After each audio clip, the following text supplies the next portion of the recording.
Committee will come to order. The chairman recognizes himself for 5 minutes for an opening statement. Good morning, everyone. It's great to be back. Welcome to today's hearing examining time, travel, and tourism and how they can strengthen our economy and our communities. Thank you for all the witnesses being here today. We appreciate you so much. So for me, this topic is personal. It hits home. I grew up in Tarpon Springs, Florida, in a strong Greek community where the Sponge Docks and our annual Epiphany celebration have welcomed visitors from around the world for generations. In Florida's 12th Congressional District of Citrus, Hernando, and Pasco counties, tourism supports family-owned restaurants, hotels, and outfitters, helping to sustain our nature coast way of life. In Crystal River, you can swim with the manatees. In Weeki Wachee Springs, you can see the famous live mermaid show. And in Pasco County is home to a vibrant sports tourism industry with countless kayaking waterways and the Advent Health Ice Rink, which just had their the Wounded Warrior competition for hockey. I know it's in Florida, but we have great hockey there, and it attracted over 630 people that participated in that particular tournament and their families. So, to further highlight the importance of tourism in the state of Florida, I'd like to introduce, for the record, a study commissioned by Visit Florida showing tourism's economic impact in the state, as well as Visit Florida's marketing effectiveness survey revealing tourist preferences and ways to boost demand. No objection, so order. Nationwide, travelers spent roughly $1.3 trillion last year, generating nearly $3 trillion in economic output and supporting over 15 million jobs. International visitors alone spent over $250 billion. As we prepare for the 2026 FIFA World Cup and the 2028 Los Angeles Olympics, we have a once-in-a-generation runway to welcome the world and spread those benefits to communities large and small. And not to mention, we're celebrating the 250-year anniversary of our great country next year. A critical tool here is Brand USA, folks. I think you know that. Our public-private partnership that markets American destinations abroad. I was proud to author the Bipartisan Travel Promotion, Enhancement, and Modernization Act of 2014 to reauthorize Brand USA because it helps attract visitors without relying on taxpayer dollars for funding. We should ensure Brand USA remains strong and accountable as the global competition for travelers intensifies. To achieve that, I filed legislation yesterday with my partner in the Tampa Bay area, Ms. Castor, to increase funding for Brand USA as we gear up for America's 250 celebration. Dina Titus also is a primary co-sponsor from the great state of Nevada. Today, we'll also examine the trade-offs to commerce, health, and safety that come with daylight savings time and any adjustments to our clock-changing practices. Many argue that more evening daylight boosts consumer activity and tourism. Others raise valid concerns about sleep, road safety, and school routines. Our job is to take actions that help American workers, businesses, of course, and visitors alike, so we can deliver wins for communities like mine and, of course, yours, giving families and businesses the opportunity and certainty, whether we lock the clock or maintain the status quo. So thank you to the witnesses. I also want to mention that we have a spring training in the state of Florida, and that attracts a lot of economic, a lot of tourism, and we need one more team in the Tampa Bay area, so if anybody has any ideas, let us know. All right, the chairman recognizes the ranking member, Ms. Schakowsky, for her 5 minutes for an opening statement. I yield back. Thank you. Thank you, Mr. Chairman. I hate to say this, but I believe that President Trump has contributed to a decrease right now in the people who want to come to the United States of America. That's right. We have seen a decrease in the people who are coming to visit us. And I want to tell you that even people who are citizens of the United States of America often are mistaked as people who are foreign and taken away for a while until it's finally true that they are actually sometimes citizens and certainly members in the United States of America. So we have seen a real decrease in the number of people who feel safe in coming to the United States. And that is a serious problem. I know that,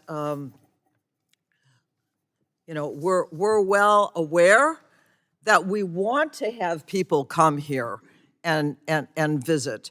But we have seen a 25% decrease in the number of people who have come here from Canada, who used to be our good friends, and they're not interested in seeing them to coming into the United States right now. Of course, they're certainly not welcomed. And this is a real problem right now. And so I just want to say that in Illinois, there are people being grabbed and sent, whether or not they are citizens or not, depending on how they look. It's been a real trauma in my state, something that we do not need. We want people to feel comfortable. We want them to come to our events that we have here. And I think some people are very nervous about that. So I'm going to yield now to Senator Castor. Wait, yeah, okay. To talk about this important issue, because we need to have people come to and be welcomed to the United States. I yield to you. Well, thank you, Ranking Member Schakowsky, and I want to thank Chair Bilirakis and our witnesses. All of these topics are very important to the state of Florida, where we have no shortage of sunshine, and travel and tourism are the bedrocks of our economy and our small businesses and our way of life. Just last year, Florida welcomed over 143 million visitors. And all across the United States, last year, travel and tourism generated $2.9 trillion in economic output, supported over 15 million jobs, generated large amounts of local and state tax revenue. And part of that success is due to Brand USA. Brand USA was created by the Congress in the Travel Promotion Act of 2009. It's a public and private partnership that promotes the United States to international tourists. In the last 12 years, their efforts have contributed big time to visitors to the United States. And next year, the U.S. And the state of Florida, we're going to welcome a lot of international visitors due to the World Cup. And then on the horizon, we have the Olympics, the Paralympics, USA 250, and the Women's World Cup in the outer years. Those are huge draws. But local economies also rely on a consistent return of visitors year after year to the beautiful, diverse beaches, mountains, and trails that America has to offer.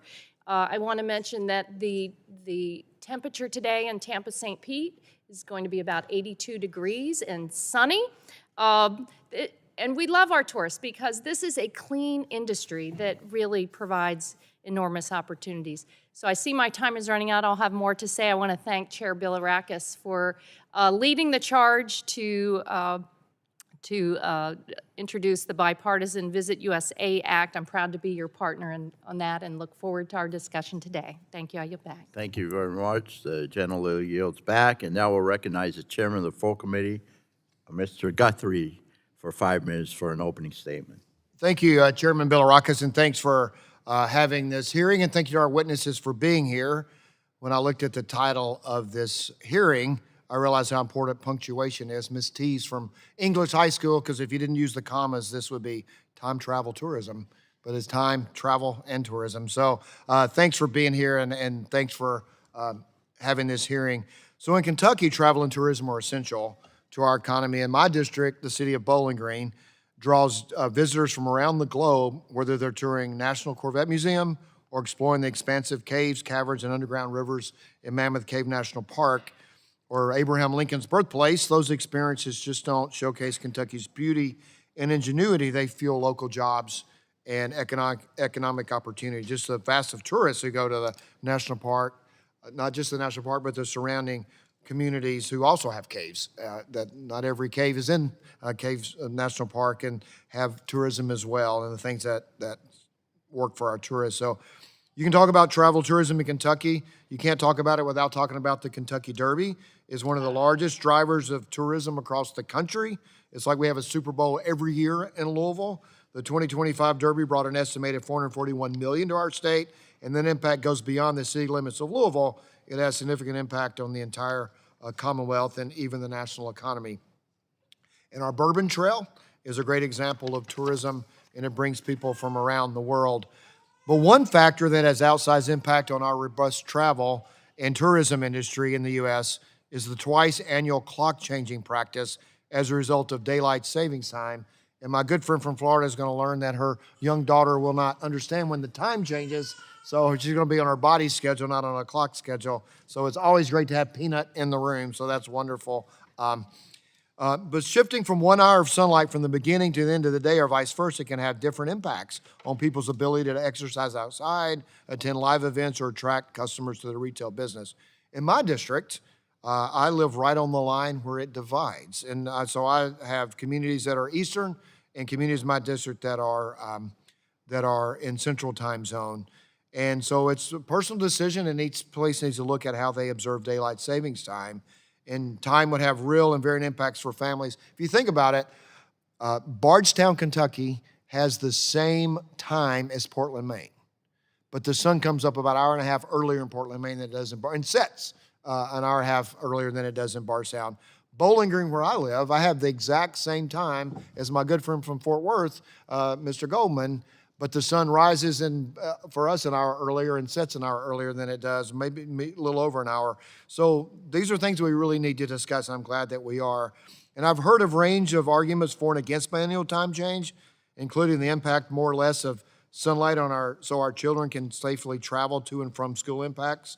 It impacts energy efficiency, as well as concerns from Kentucky farmers who say that time change disrupts their morning harvest.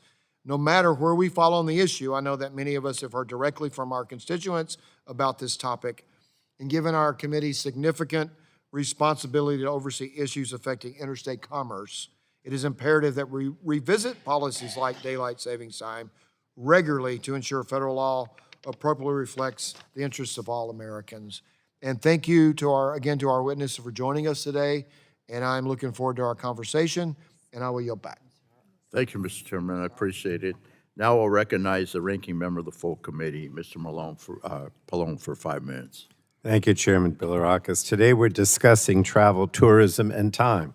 As Americans, we're extremely fortunate to have such a large and diverse nation to explore, from our beautiful national parks and historic sites to world-famous theme parks and concert and sports venues. The U.S. provides a travel experience with something for everyone to enjoy.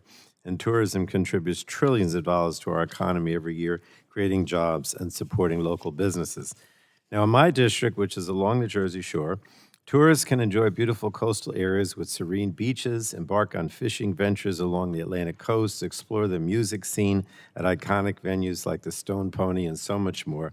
So last year alone, New Jersey welcomed more than 120 million visitors to our state, and they contributed more than $50 billion to our state's economy. People around the world also recognize the top-tier travel experience America has to offer. Over the next decade, the U.S. will host many major world events, been mentioned by my colleagues, the Olympic and Paralympics, FIFA World Cup. I'm proud to say that New Jersey will host multiple matches of the World Cup, including the final game next summer. And major world events present an opportunity for growth in the tourism sector that will bolster our economy, create jobs, and allow us to showcase all that America has to offer. And we must ensure that cities across the country are able to reap the full benefits of these major events. Unfortunately, the tourism industry is suffering. The Trump administration's hostile trade policies and harsh immigration actions have caused numerous countries, including Germany, Canada, and the UK, to issue travel warnings to their citizens looking to visit the United States. High visa fees, stories of legal tourists being wrongfully detained at the border and treated cruelly by immigration agents, and strained diplomatic relationships discourage travelers from visiting our country because they simply do not feel welcome. And we're already feeling the economic impacts. The International Trade Administration reported that travel spending is down almost 3% from this time last year. If these trends continue, our economy could lose billions of dollars this year. And we must ensure that travelers feel safe and welcome in the United States. We can't afford not to, frankly. So for American families, rising costs on everyday essentials are forcing them to rethink travel plans. Republican policies are driving up prices for Americans on everything from groceries to healthcare premiums to their monthly power bills. And as budgets get tighter, many Americans are cutting back on travel. Studies have shown that more than half of Americans are traveling less because of economic concerns. So we know the U.S. has a lot to offer tourists, and our economy, jobs, and small businesses have much to gain from a thriving tourism industry. So we have to reverse course to encourage travel, both domestic and international, and ensure that international travelers choose the U.S. as a travel destination and that American families can afford to see this incredible nation from coast to coast. Now, I know we're also discussing daylight savings time today. Changing our clocks twice a year disturbs our natural sleep cycles, impacts productivity, and has been shown to be harmful to our health. Most people I talk to would like to have a set time that doesn't change, but unfortunately, we have not been able to come up with any consensus on the best solution of how to do that. Everyone has an opinion, particularly around the days that we either spring forward or fall back, but finding consensus has been difficult. So I know this is an important issue. It also showcases our jurisdiction. Mr. Dingell, one of our former chairmen, is probably the most famous chairman of this committee, would often say that the Energy and Commerce Committee has jurisdiction over the world.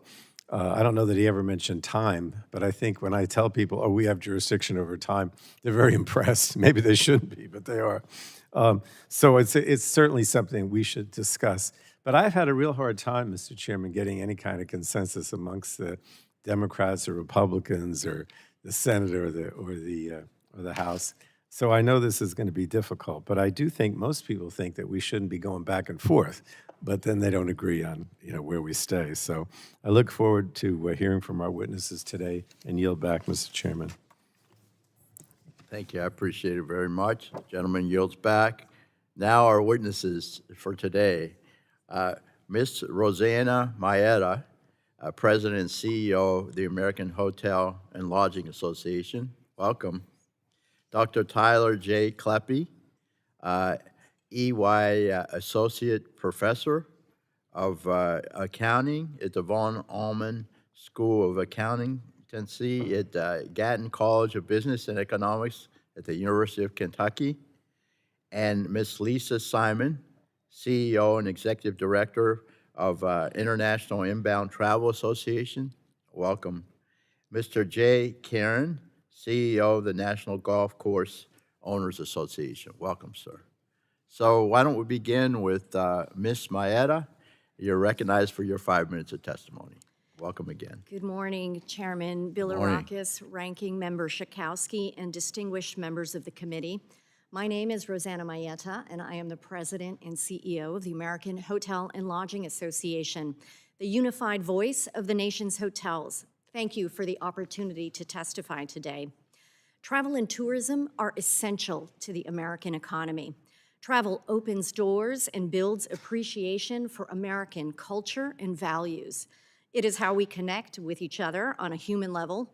It is how we build business relationships that make this country go. It is, of course, how we enjoy well-earned vacation time. Hotels are at the heart of travel. They are where we start and end each day, our homes away from home. I'm proud to note that all of you have hotels in your district. Most of you have more than 100 of them. All of them are economic engines when they are allowed to flourish. The majority of hotels in this country are small business owned. Hotels generate nearly $900 billion in GDP annually, contribute $83 billion in tax revenue, employ more than 2 million workers. That means our industry supports 1 in every 25 jobs across this nation. I do think it's important for you to be aware that the past 5 years have been challenging for our industry, which has yet to fully recover from the pandemic. While there was a surge in travel immediately after it, hotel occupancy rates have since softened. Since 2020, hotel owners and operators have struggled with rising operating costs due to increasing insurance premiums and interest rates and higher labor and healthcare costs. These expenses have increased 4 times faster than revenue. The recent shutdown exacerbated these challenges. We also face significant staffing shortages. Nearly half of the nation's hotels remain severely or partially understaffed. Despite it all, hotels remain open, resilient, and committed to serving their communities. And we believe the future is bright. Major happenings like the World Cup, America 250, and the Olympics are right around the corner. These have the potential to drive surges in both major and secondary markets and generate tax revenue, infrastructure investment, and workforce development. And importantly, show the rest of the world the best of America. Crucially, the tax reform bill signed into law this summer was a particular bright spot. It delivered the clarity and permanence that hotel owners and small businesses across the country urgently need to be able to invest in their communities and expand their operations. And we are proud that more than 800,000 hotel employees will keep more of what they earned through no tax on tips. Looking to the future, congressional decisions on government funding, international travel, and workforce stability will determine whether hotels can fully welcome millions of visitors for these events, and our industry recommends 4 specific policy solutions. First, we echo the letters from Congress to the Departments of Homeland Security and Labor, urging that they release the maximum allowable number of supplemental H-2B visas. These visas are critical to helping hotels maintain operations, especially on the eve of the World Cup. Second, restore full funding to Brand USA, the nation's destination marketing organization via the Visit USA Act. Brand USA consistently delivers one of the highest returns on investment of any federal program by promoting the United States to the rest of the world. Third, we urge lawmakers to pass a long-term funding bill before the January deadline. The recent shutdown cost more than $1.2 billion in lost economic activity just tied to hotel stays, hurting the communities that we serve. Lastly, Congress should pass the American Franchise Act, which provides essential clarity and protection to preserve the franchise relationship and safeguard brand standards. Franchised hotels are the backbone of the hotel industry, accounting for nearly 60% of U.S. hotels. Chairman Bilirakis, Ranking Member Schakowsky, and members of the committee, thank you for your leadership, for the opportunity to testify today. I look forward to working with each member of this committee to ensure that America remains the most hospitable nation in the world. Thank you. Thank you so very much. Appreciate it. Dr. Kleppe, you're recognized for 5 minutes for your testimony. Welcome, sir. Thank you, Chairman Bilirakis, Chairman Guthrie, Ranking Members Pallone and Schakowsky, and members of the subcommittee. Thank you for your invitation to testify at this hearing. My name is Tyler Kleppe. I'm the EY Associate Professor at the University of Kentucky. My research covers several topics related to capital markets and financial regulation. Of particular interest to this subcommittee and this hearing I have recently published co-authored research that examines the effects of daylight saving time, or DST phasing, on capital market participants. I'm excited to share the insights of this research with you today. Now, before I discuss this research in detail, I want to make it clear that my testimony is based on my expertise as a researcher in capital markets. I'm not an expert on the psychological or psychophysical impacts of DST phasing, but that said, my interest in studying the effects of DST phasing on capital markets was motivated by the considerable evidence, including some that's been mentioned by the members already, across other disciplines, indicating that DST adjustments negatively impact individuals and yield various negative consequences, including increased traffic and workplace accidents, atypically punitive judicial sentencing, and higher frequencies of heart attacks and brain dysfunction. Now, my research seeks to address whether these negative impacts spill over to another important but underexplored setting, public equity markets. Understanding how DST phasing impacts U.S. financial markets is crucial for understanding the broader economic implications of DST policy. My work in this area is titled The Effects of Daylight Saving Time Adjustments on Investor Information Processing. It's published in the Accounting Review, one of the leading accounting research journals. This work is co-authored with Andrew Pierce at Georgia State University, Zach Wiebe at the University of Arkansas, and Terry Yan at Emory University. Now, in this study, we examine the effects of spring forward, so in March, the DST advances on U.S. investors' processing of corporate earnings news. We focus on advances in March because these time shifts occurred during spring earnings season, which, as many of you might be aware of, it's a period when many public companies disclose earnings news to investors and other capital market stakeholders. Now, given our interest in understanding how these adjustments affect investors' decision-making, we view this as an ideal setting to examine our research question. Using quarterly earnings announcements made by U.S. companies during this current DST regime, so we looked specifically from 2007 through 2018, we examined investors' price responsiveness to earnings news. Now, most of the time, a company's earnings map directly into company value. And consistent with this, decades of research in accounting and finance have shown that earnings news impacts stock prices. This finding is so robust, it is a classical test of market efficiency in the capital markets literature. In other words, when stock prices are less responsive to earnings news, this is evidence that markets are less efficient. Consistent with DST advances dampening the investor response to earnings news, we observed significantly lower price responsiveness for earnings announcements made in the week following a DST advance relative to other announcements. Now, this finding is consistent with DST adjustments inducing cognitive impairment, such that investors are slower to process information contained in these very important earnings announcements. Now, our study adds to our collective understanding of how DST adjustments impact capital markets and highlights an important economic cost of DST phasing. Market efficiency is crucial for a well-functioning financial system, and thus we view our evidence that DST advances impair the efficiency of U.S. equity markets, which are well known as the most efficient and sophisticated markets in the world, to be meaningful and relevant to U.S. policymakers. In particular, we find that retail investors are particularly susceptible to the cost of these DST advances, which we view as relevant because there could be a disadvantage to retail investors versus more sophisticated investors. Now, that said, we acknowledge that we are only one of several academic studies that examine the impacts of DST phasing. Thus, I believe it is prudent to consider the evidence as a whole in making any policy decisions, as opposed to focusing on one particular finding in isolation. Moreover, our evidence cannot speak directly to any potential changes in processing costs associated with remaining on daylight saving time or standard time permanently, which is a common challenge in the academic literature since we, as most of us as Americans, aside from a few states, have been experiencing these biannual time shifts for several decades. As such, the intent of our study and our research is not to speak to the optimality of different policies, but rather to provide evidence that you can weigh in considering the costs and benefits of alternative policies. I appreciate the opportunity to testify to this subcommittee, and I look forward to your questions. Thank you, sir. The gentleman yields back now. We'll recognize Ms. Simon for her 5 minutes. Thank you. Thank you, and good morning, Chairman Bilirakis, Ranking Member Schakowsky, Committee Chair Guthrie, and Ranking Member Pallone, and esteemed members of the subcommittee.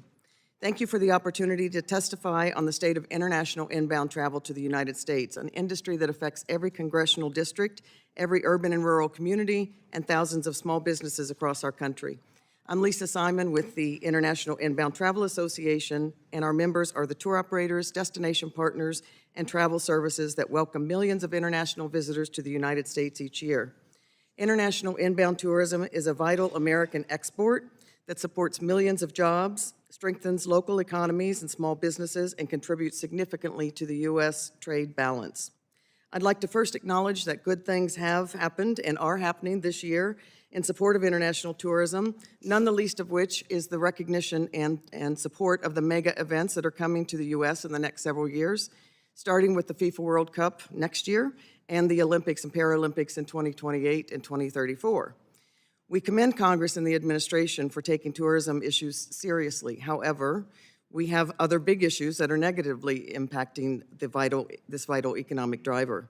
Today, I share the sobering reality that Ranking Member Schakowsky also mentioned, that our international inbound travel to the U.S. is in decline. Through September, international arrivals are down 3.5%, and we're expected to end the year with 67 million international visitors, which is down 6% from the 72 million in 2024. While it varies by market, an example is Canada. Our top inbound international market is down a whopping 25%. At the beginning of the year, projections indicated we would reach pre-pandemic visitor levels by the end of 26. That recovery has now been pushed out to 2029. Since 2019, the U.S. has gone from a $54 billion travel trade surplus to a projected deficit of nearly $60 billion this year.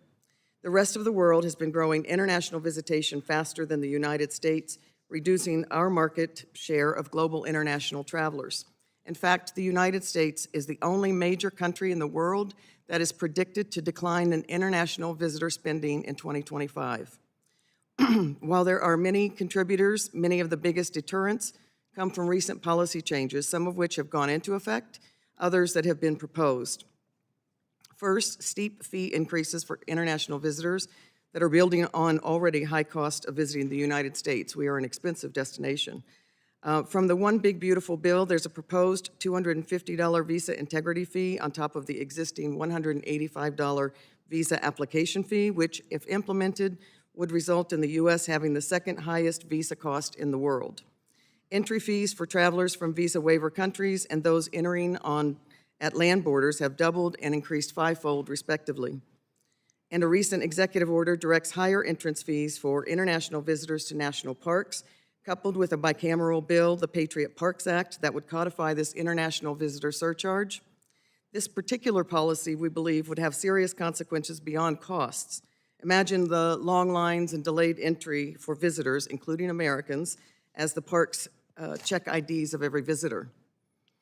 Second, several issues are causing economic uncertainty and eroding consumer confidence, like stricter border and immigration policies, tariffs, and geopolitical relations overall. Government shutdowns definitely impacted, and I should note that this shutdown cost $5.5 billion in travel revenue. Long visa appointment wait times. I should also mention that, as an aside, we were very happy to see the President's action this week to create a World Cup pass to guarantee visa appointments for ticket holders, and an addition of 400 consular officers. That will definitely ease the pressure. Finally, the funding cut to Brand USA.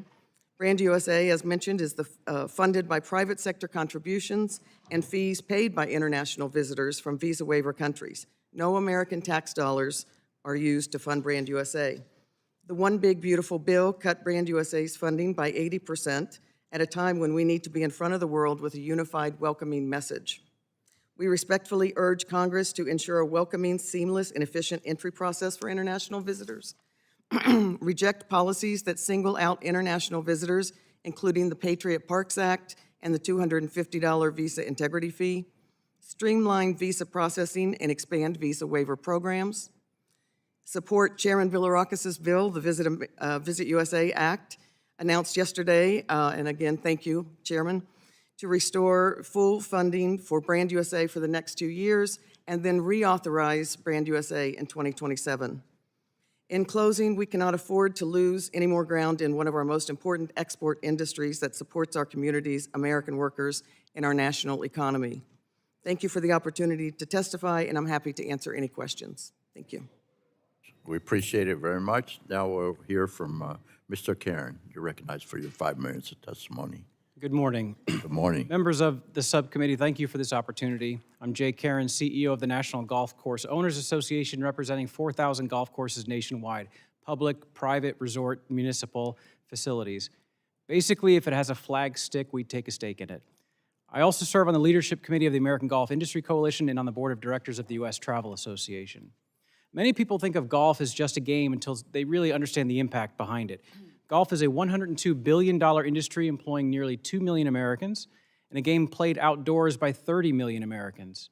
What many don't realize is that 75% of courses in America are public access. We generate $40 billion in tourism annually and raise $5 billion for charities through golf outings, more than all sports combined. And I understand golf outings can be effective fundraisers for political campaigns as well. Golf is a public health and environmental asset. It's outdoor recreation, green space, wildlife habitat, and exercise all in one. So about daylight saving time, let me be direct. The golf industry strongly opposes making standard time permanent. Our data shows that permanent standard time would cost the industry at a bare minimum $1.6 billion annually in green fees alone, not counting cart rentals, food, beverage, or merchandise. That's approximately $200,000 lost in revenue per golf course and 37 million lost rounds of golf. Why is that? Golf depends on what we call recreational daylight. It's when the sunlight overlaps with people's availability to be outdoors. Americans overwhelmingly prefer afternoon and evening recreation. Our point of sale data shows afternoon and evening hours generate 40% more revenue per hour than the morning play. Permanent standard time would trade 6 p.m. for 6 a.m., eliminating our most valuable inventory while adding demand at hours nobody wants. And I can tell you from experience, except for maybe Bethpage Black where the Ryder Cup was just played, Americans are not lining up at 5 a.m. for tee times.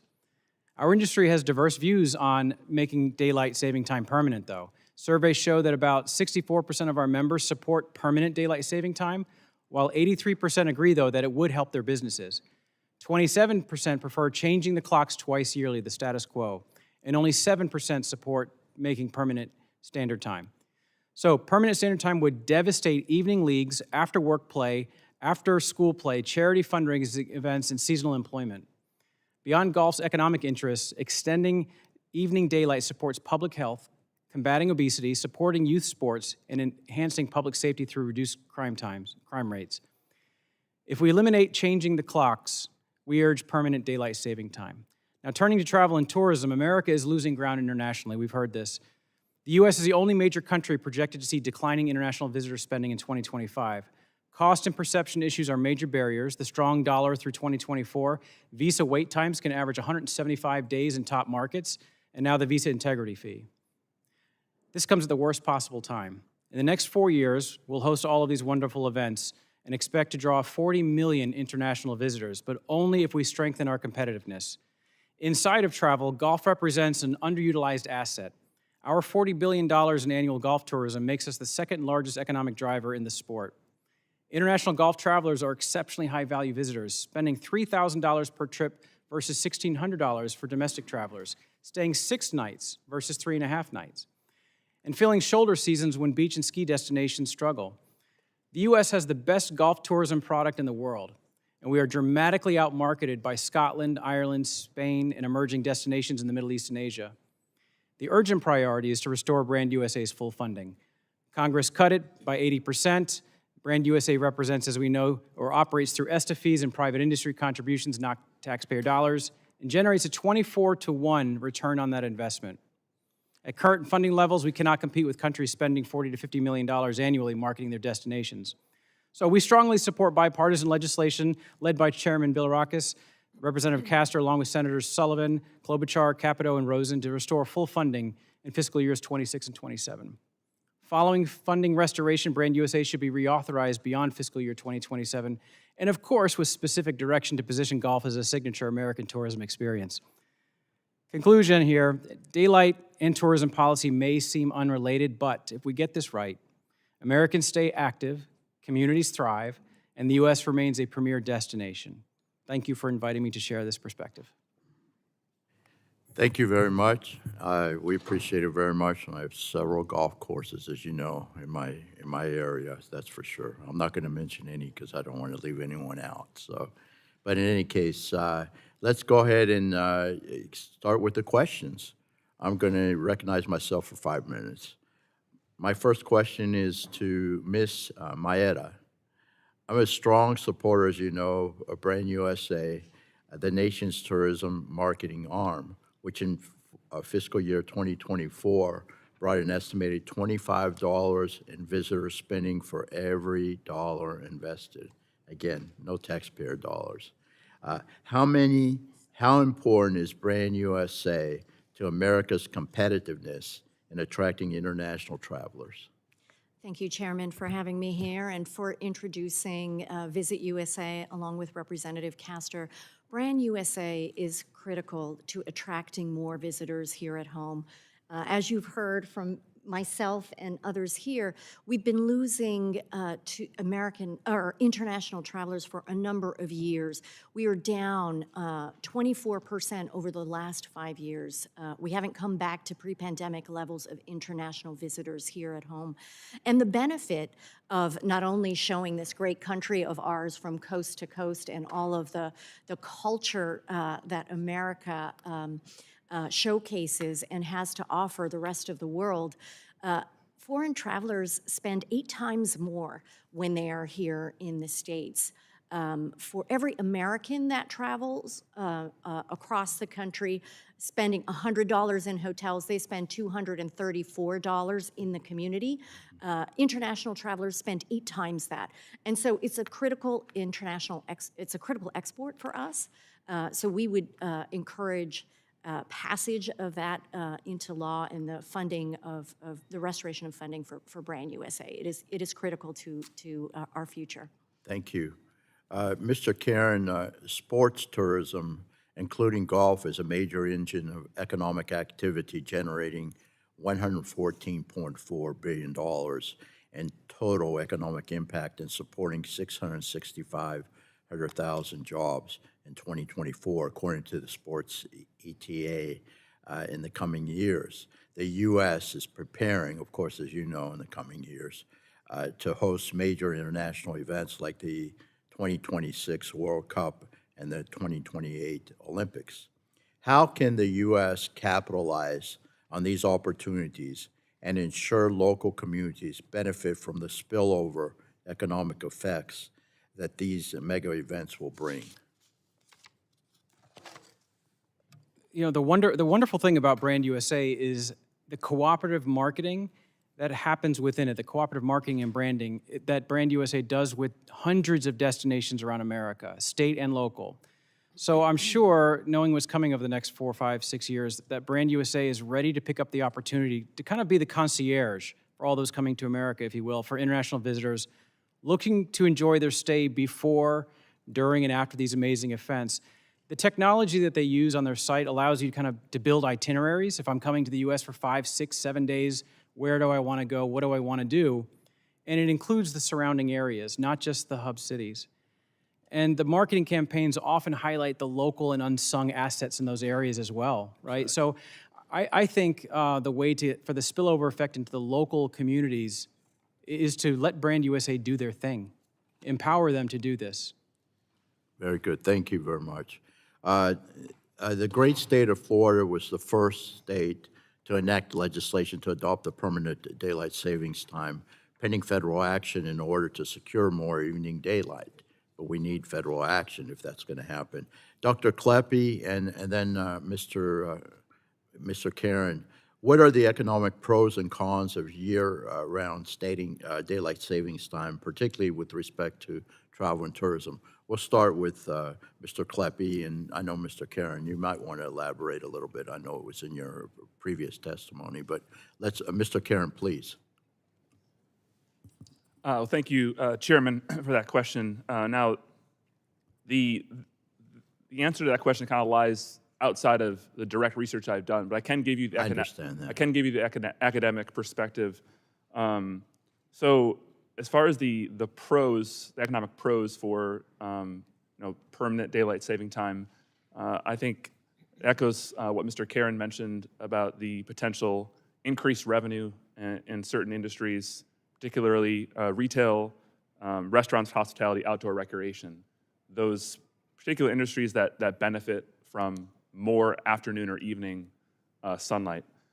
I think the major cons come from supported by the evidence in neurology and sleep science that being on permanent standard time is better for our cognitive function, and so being on daylight time permanently could lead to issues like absenteeism for workers because they're more likely to be absent when there's more daylight time in the evenings.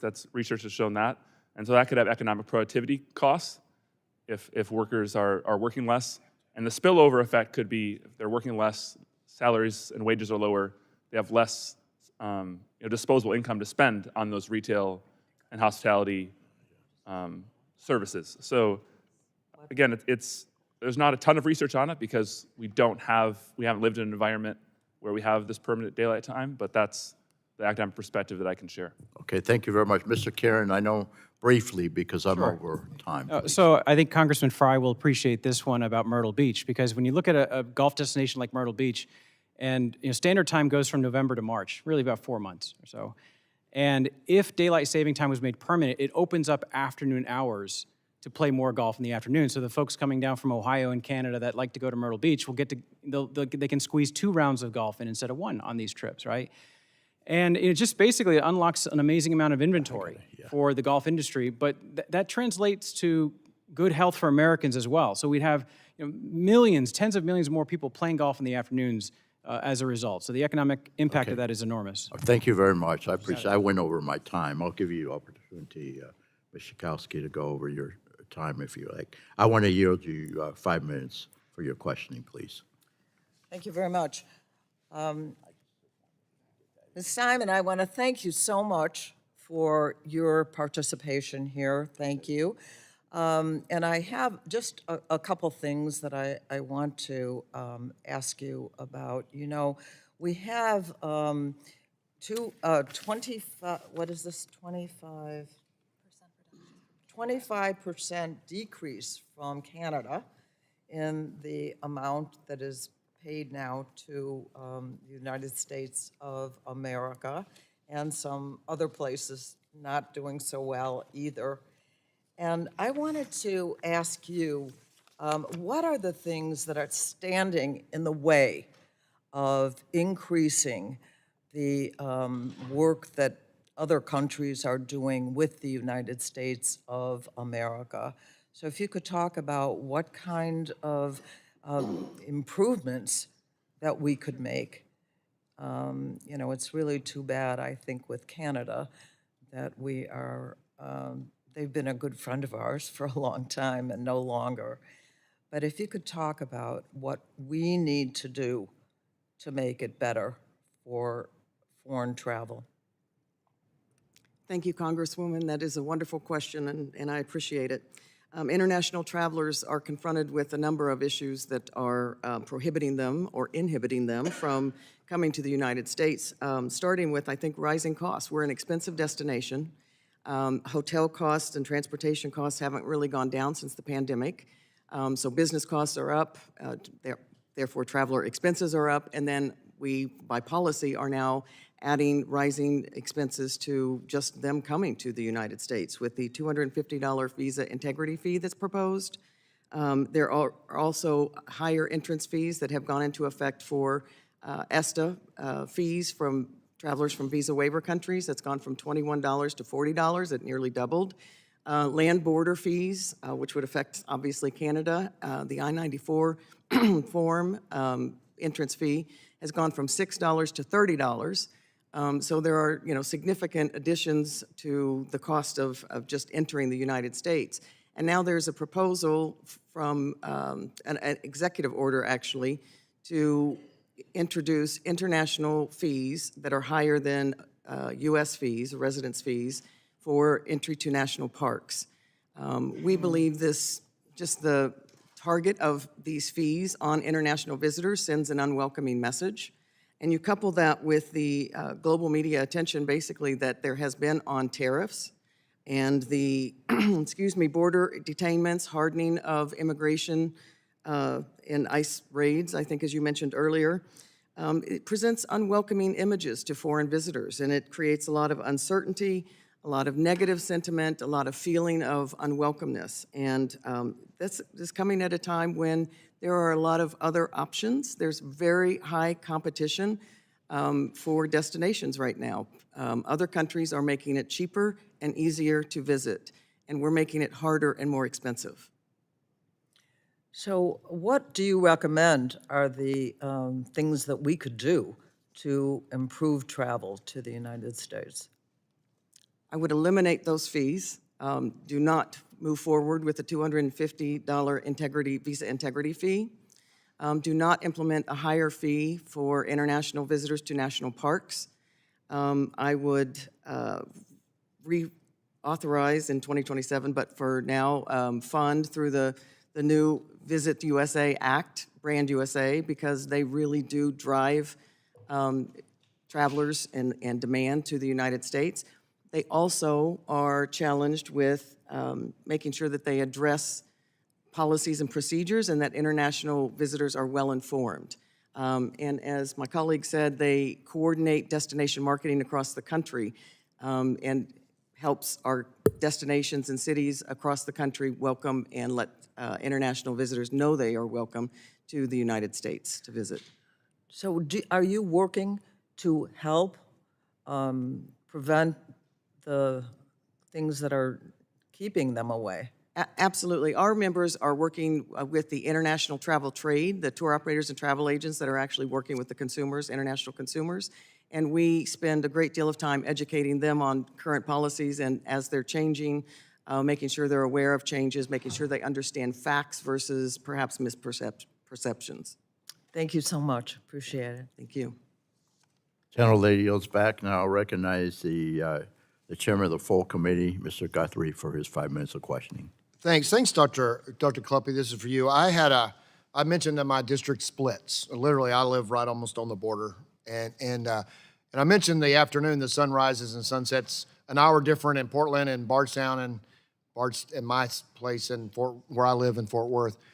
But if you look at Bardstown and where I live, we have the same sun but different time.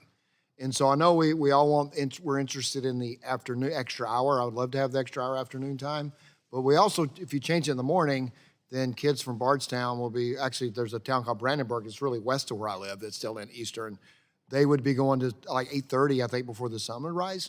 So would you just talk about the effects of daylight changing time zones when people live this close together?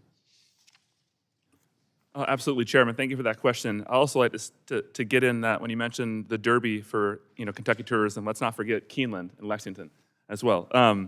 But yeah, to answer your question, Kentucky, your district is... Love for 140,000 people to come to Keeneland too, so that would be Yeah. great on a certain day. That'd be great. I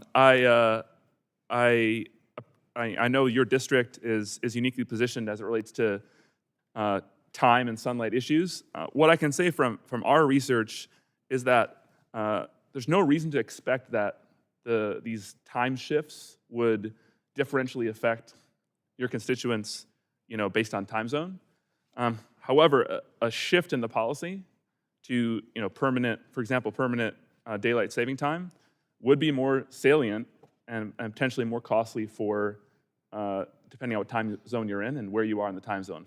So just for example, for the part of your district that's on the western edge of the eastern time zone, the costs and risks of reduced sunlight in the mornings are going to be much more significant than their constituents on the eastern side of the central time zone. And so I think you could have a whole other hearing on time zone issues. We could spend a whole day on that, but I would just urge you to consider those issues as well if you consider any policy changes, that the impacts, some of the costs would certainly differ based on where you're located within a time zone. So Mr. Karen, so the opposite of, so the hour comes up, So it'll be like 8:30 before the sun comes up in the western edge of Eastern. But where I live, the sun goes down about 4:35 in a minute like now. December 21st, I think the sun goes down just a little after 4 o'clock in the afternoon, well, probably before 5. It was between 4:30 and 5. And then other states, you have like we're across from Indiana. I think Indiana, they've changed the way they observe time, but used to be there were the counties around Louisville was always on Eastern, the counties around. So could you just describe about the difficulty of just a patchwork of time zone changes? So let's say we let each state do it, and Kentucky doesn't do it, but Indiana does do it. For some reason, Indiana did it a couple years ago. Matter of fact, the governor at the time, who ended up being president of Purdue, said that that was probably the most difficult decision he made as governor, or the most political, I would say. So, I think the legislation that is being proposed right now in Congress, whether it's to make daylight saving time permanent, but would allow for states to opt out into standard time, or there's another law that would allow states just simply to choose whichever one they want. We already, I'm no states' rights expert, necessarily, but I can tell you we already have enough issues with figuring out what time zone some states are in, right? If we add another variable, whether what time zone and if they're in DST or standard time, that will be very interesting. Dr. Kleppe and I were talking earlier, just imagining that Florida's on standard, Georgia's on daylight, South Carolina's on standard, and so just having to figure that out is just mind-blowing. But it would cause a lot of complexities, for sure, additional complexities. To understand, in my industry, golfers probably, if they cross state lines, they might show up late, or the technology may have to identify which golf course is in what time zone, in what time observance. I would urge Congress to pick a uniform time, and if it's possible, to get the entire country on it. In Meade County and Breckinridge County, some people who live on the very eastern end of Breckinridge just observe Eastern time because most people work at Fort Knox who live there, and Fort Knox is on Eastern time. But the school system is on the county time, so it is confused. I've showed up. There's one time I've actually messed up was going to Irving, that area, on time. So, Ms. Maietta, could you elaborate on the economic impact of the lodging industry, local communities that rely on tourism? Specifically, why is travel-driven spending such an important part of the broader U.S. economy? Thank you for the question, Chairman. Travel and tourism brings us all together, for one. It unites us around big events, wonderful moments. People are traveling more now for experiences, whether that's coming to the Derby or other sporting events or concert and food, bourbon trails, and the like. But more than that, we fuel communities if you think about the $83 billion that is the industry supports in tax revenue alone, that goes back into individual communities. Anytime a hotel goes up in Main Street America, commerce around that community flows because the coffee shop opens, the retail store opens, a florist pops up across the street. And so it just generates both revenue for communities that go back into emergency services, supporting I just noticed my clock has expired, so I'll look forward to hear more. I'll yield back. I'm sorry. Chairman, and now we'll recognize the ranking member for his 5 minutes of questioning. Thank you, Mr. Chairman. I'm probably not going to ask questions about the time because, to be honest, I really think the key is if we can get a consensus on agreeing on one time. Very few people I talk to want to go back and forth, but then they don't agree on what we should stay with. So that's the problem. But, I wanted to talk about some travel issues. As we know, the COVID-19 pandemic grinded travel to a halt, decimating the tourism industry, which is still recovering, frankly. So, Ms. Simon, in your testimony, you state the U.S. is not expected to reach pre-pandemic levels of international travel until 2029, even with major sporting events like the 2026 FIFA World Cup and the 2028 Olympic and Paralympic Games taking place in the U.S. even before that. So let me just ask you, how will challenges to visiting the U.S., such as increased visa fees and other cost increases, long visa wait times, hidden fees, immigration concerns, and unpredictable market conditions impact America's ability to reap the full benefits of hosting next year's World Cup and other international sporting events, if you will? Thank you, Ranking Member, and I appreciate the question. There are a number of issues that you've mentioned that are impacting visitation to the United States. And the mega events that we have coming in the next few years are definitely going to help our international numbers stay somewhat stable. But the impacts that we're seeing are not just for visitors coming in for those mega events. It's the traditional visitors and tourists that are coming in for other activities, just to see the national parks, to see the destinations, to experience the American culture. Issues like rising costs at the border, tariffs and rising costs, concerns on different travel supplies like hotels, again, transportation costs and so on for their whole trip. And then, again, the negative sentiment that some of these rising costs and tariffs and images that are being presented about the United States are impacting travelers' decisions on whether or not to come to the United States. I think we have a golden opportunity with the mega events, starting with the World Cup next year, to really spotlight the United States and all the different unique things we have to do, see, and experience here in our country.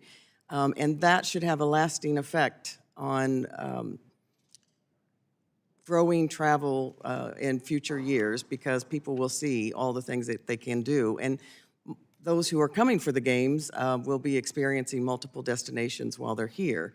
So that's going to drive, again, business across the country. And let me ask you this, the Jersey Shore, mostly people, from Americans, New York, Pennsylvania, come, right? But we do get a significant, or we used to get a significant number of Canadians, and that clearly is dropped significantly. So, I don't understand that the Trump administration just keeps targeting Canada in this kind of overreaching tariff wars and attacks on Canada. He wants it to be another state, whatever. But both Mr. Karen and you, Ms. Simon, in your testimony cite a significant drop of close to 25% in inbound travel from Canada. Mr. Karen said this has led to a $4 billion loss in spending from Canadian tourists. So, Ms. Simon, how does this attitude towards one of our closest allies impact inbound tourism and the greater national Canada? I'm talking about Canada now, not just to New Jersey, but elsewhere. Yeah. As you indicated, Canada is down through September 25%. That varies by land entry and air. Air is about 23%, land entry is about 31% of Canadian decline. It's primarily due, as you said, to the tariffs and the political relations, if you will, with Canada. Our Canadian friends are longing to come back, and our destinations across the country are really trying to help them see that they are welcome in the country. But we really have to do a very significant job, I think, of communicating that from the U.S. government, not just individual destinations. The U.S. government has to say, you are welcome, we want you here. Well, I also think Trump has got to stop saying he's going to make it a state. I can't think of anything that's more insulting to Canadians than saying, well, you're going to be our 51st state over and over again, Anyway, thank you so much. Yes. Gentleman yields back. Now recognize Dr. Dunn, and he represents part of the Panhandle, isn't that right? It is, in Florida, so I know that's a split time zone, so And I'm assured I'm allowed thank you, you're to recognized. boast about the free state of Florida today, so if I may, I'd like to do a little of that. My district includes Panama City Beach, Apalachicola, St. George Island, 30A, Rosemary Beach, Mexico Beach, and our treasured state capital city, Tallahassee. They're all welcome tourist destinations domestically and internationally. I think it's been known, our panhandle area has been known as the Emerald Coast, the Miracle Strip, and sometimes called the Forgotten Coast. It's frequently ranked as home to the world's best beaches. I happen to think that's correct. And as my colleagues noted today, travel to America has been susceptible to a changing global economy, especially after the restrictions placed upon the country during the pandemic. I support the hard work of our hospitality and service industry in Florida, They work around the clock to make our state a top travel destination. We number over 100 million tourist visits a year. In addition to the many programs we've supported in Congress, like the Public-Private Partnership Brand USA, and the billions of dollars generated at our national parks every year. I mean, there's a lot of good things to talk about. I look forward to discussing that today, and of course, we're preparing for the 2028 Summer Olympics and 2026 FIFA World Cup as well, so, not to mention our birthday celebration, the 250th. Ms. Maietta. The American Hotel Lodging Association State of Industry shows that the occupancy rates in 2024 are still below the pre-pandemic 2019 level. What are the biggest barriers preventing us from recovering from COVID, perhaps, I guess, and expanding our domestic and international travel markets, and how have traveler behaviors changed since the pandemic? Thank you. Thank you for the question. So I think there are many factors that have kept us from reaching pre-pandemic levels.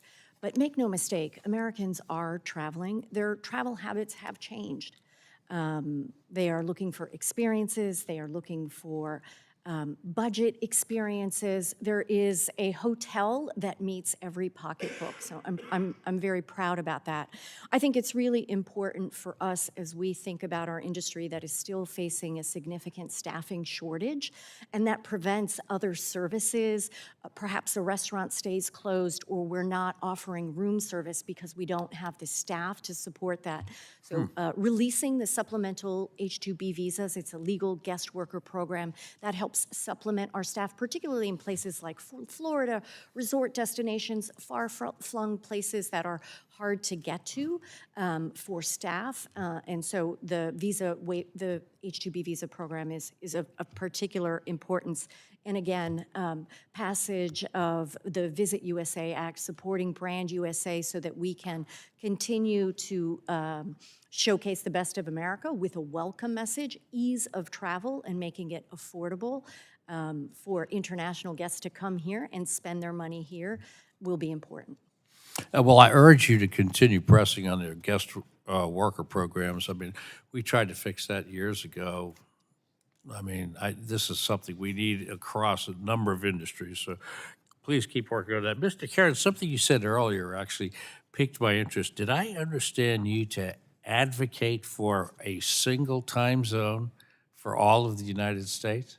No, sir. A single time observance, not single time zone. So daily Oh, saving okay, or better. standard. I was struggling with that concept. There's a reason why we have time zones. I was going to say, why don't we all just go on Zulu time or whatever the heck? So I was working in Australia a number of years ago, and the Army sent me there, and they actually define local times. They define time zones quite locally, and they break them down into 15-minute intervals. Wow. I mean, it gets, kind of confusing with the train schedules and whatnot. But so I was, I'm glad you clarified that point for me. I was a little stunned. Mr. Chairman, I'll yield back.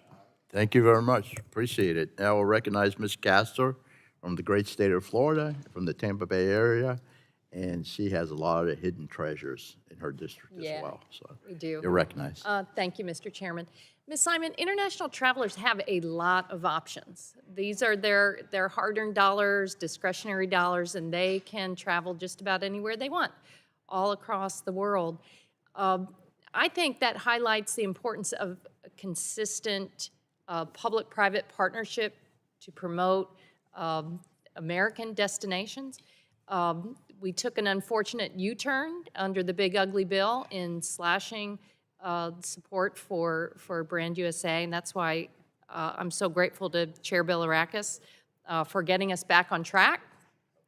Under the Vital Investment in Sustaining International Tourism Act to the USA, the Visit USA Act, I'm proud to be the co-lead on that.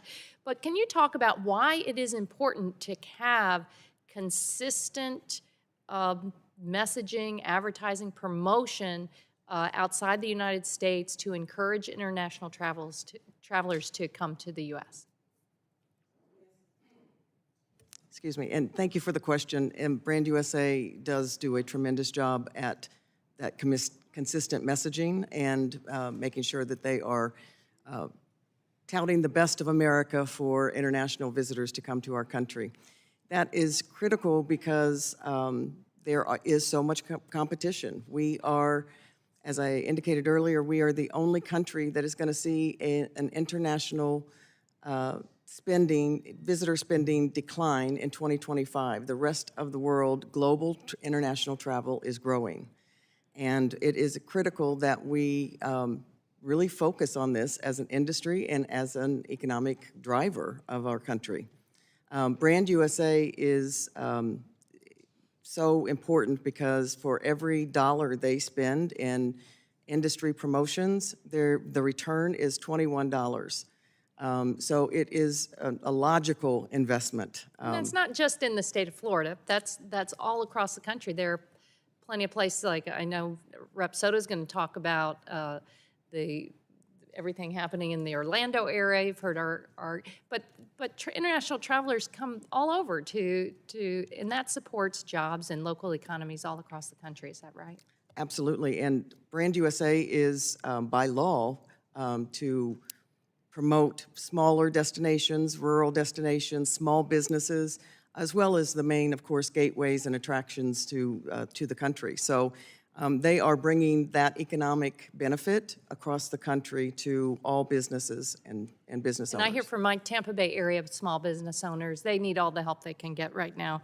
And I know many travelers are alarmed by the policies of the Trump administration, and I've heard directly from some of our best friends from Canada that they miss visiting the Sunshine State that they love. Even an aside, my mother, who's 84 years old, used to play golf with 3 Canadian women, and when the president started to insult Canada, they said, "Betty, we are packing up and we're not coming back," and they have not returned.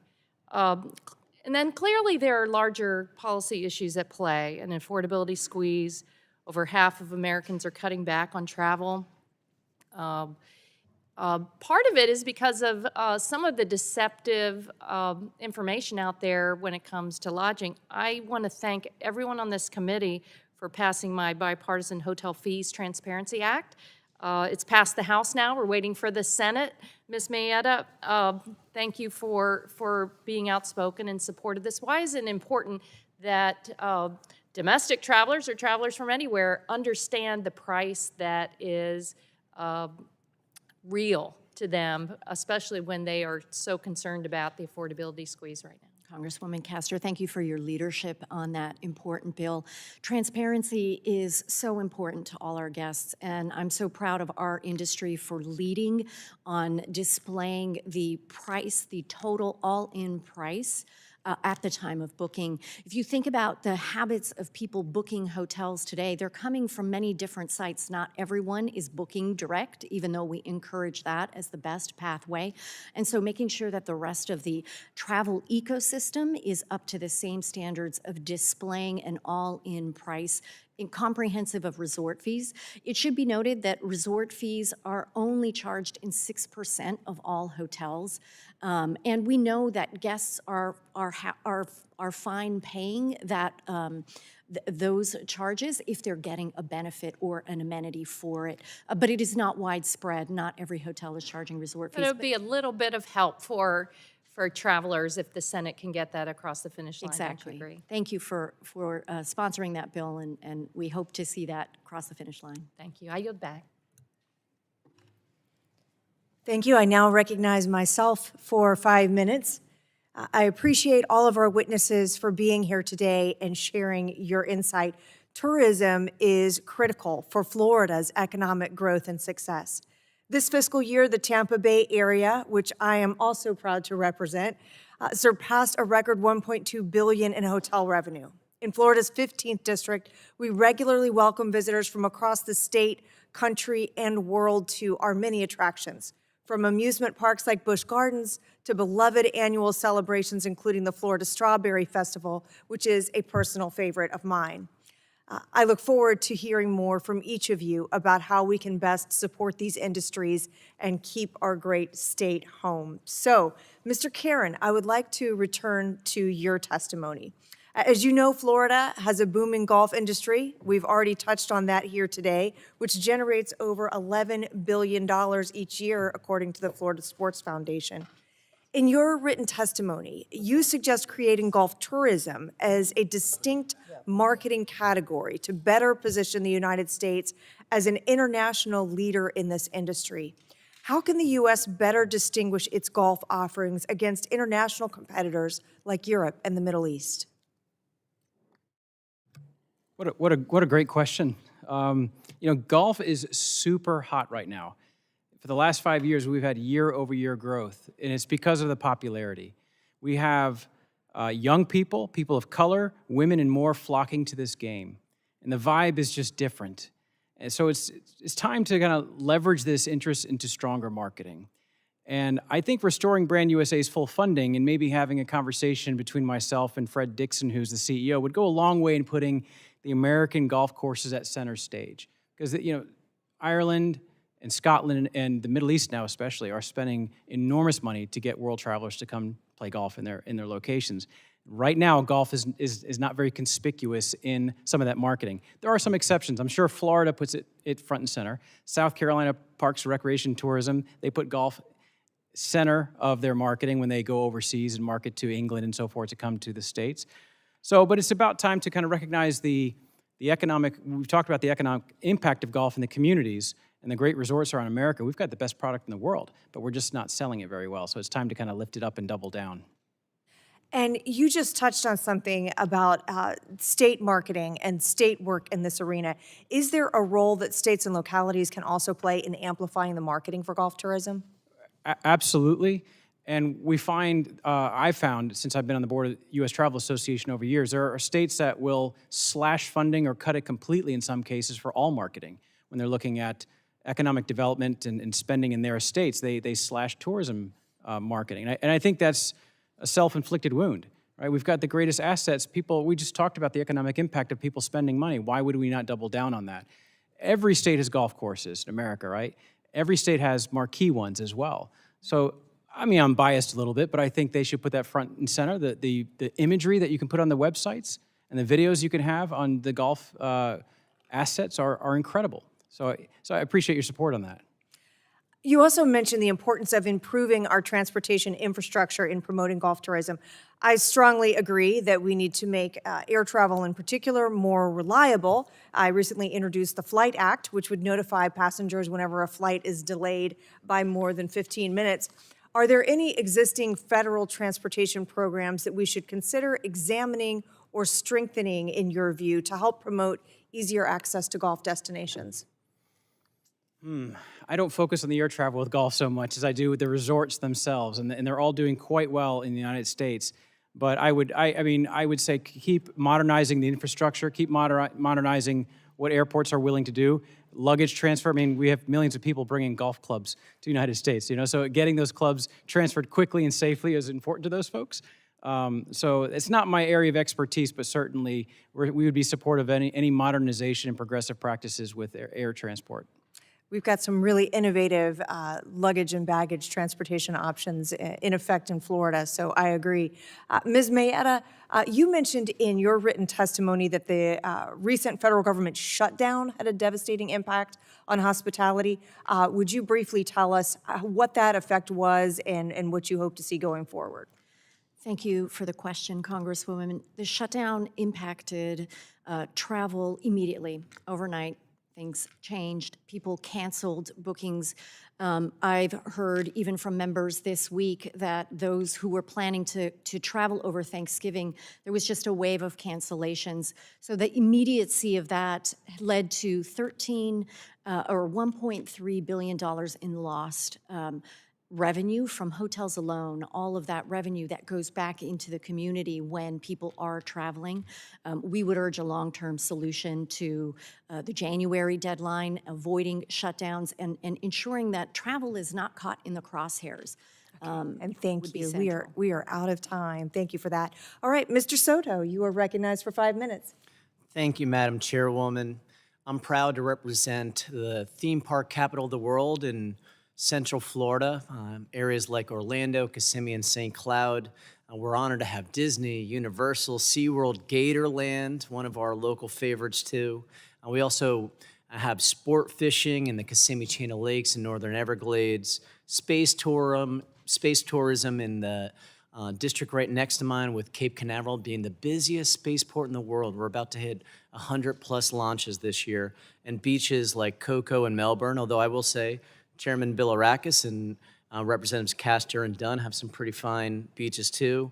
We have spring tourism and ag tourism, much like Reps Kamek and Lee as well.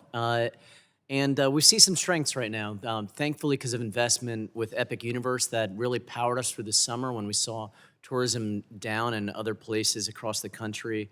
And Disney's commitment to $8 billion over 10 years has been also helpful. But demand is steady but flat, right? We see 7.3 million passengers at Orlando International Airport, the busiest airport in the state. That's about a 2.1% decrease, so we're hanging tough, but you know, we got to continue it through. I think we're going to be strong through the holidays, but I worry about January or February after that all goes, because we face some challenges. Trump's mass deportations hurt the workforce.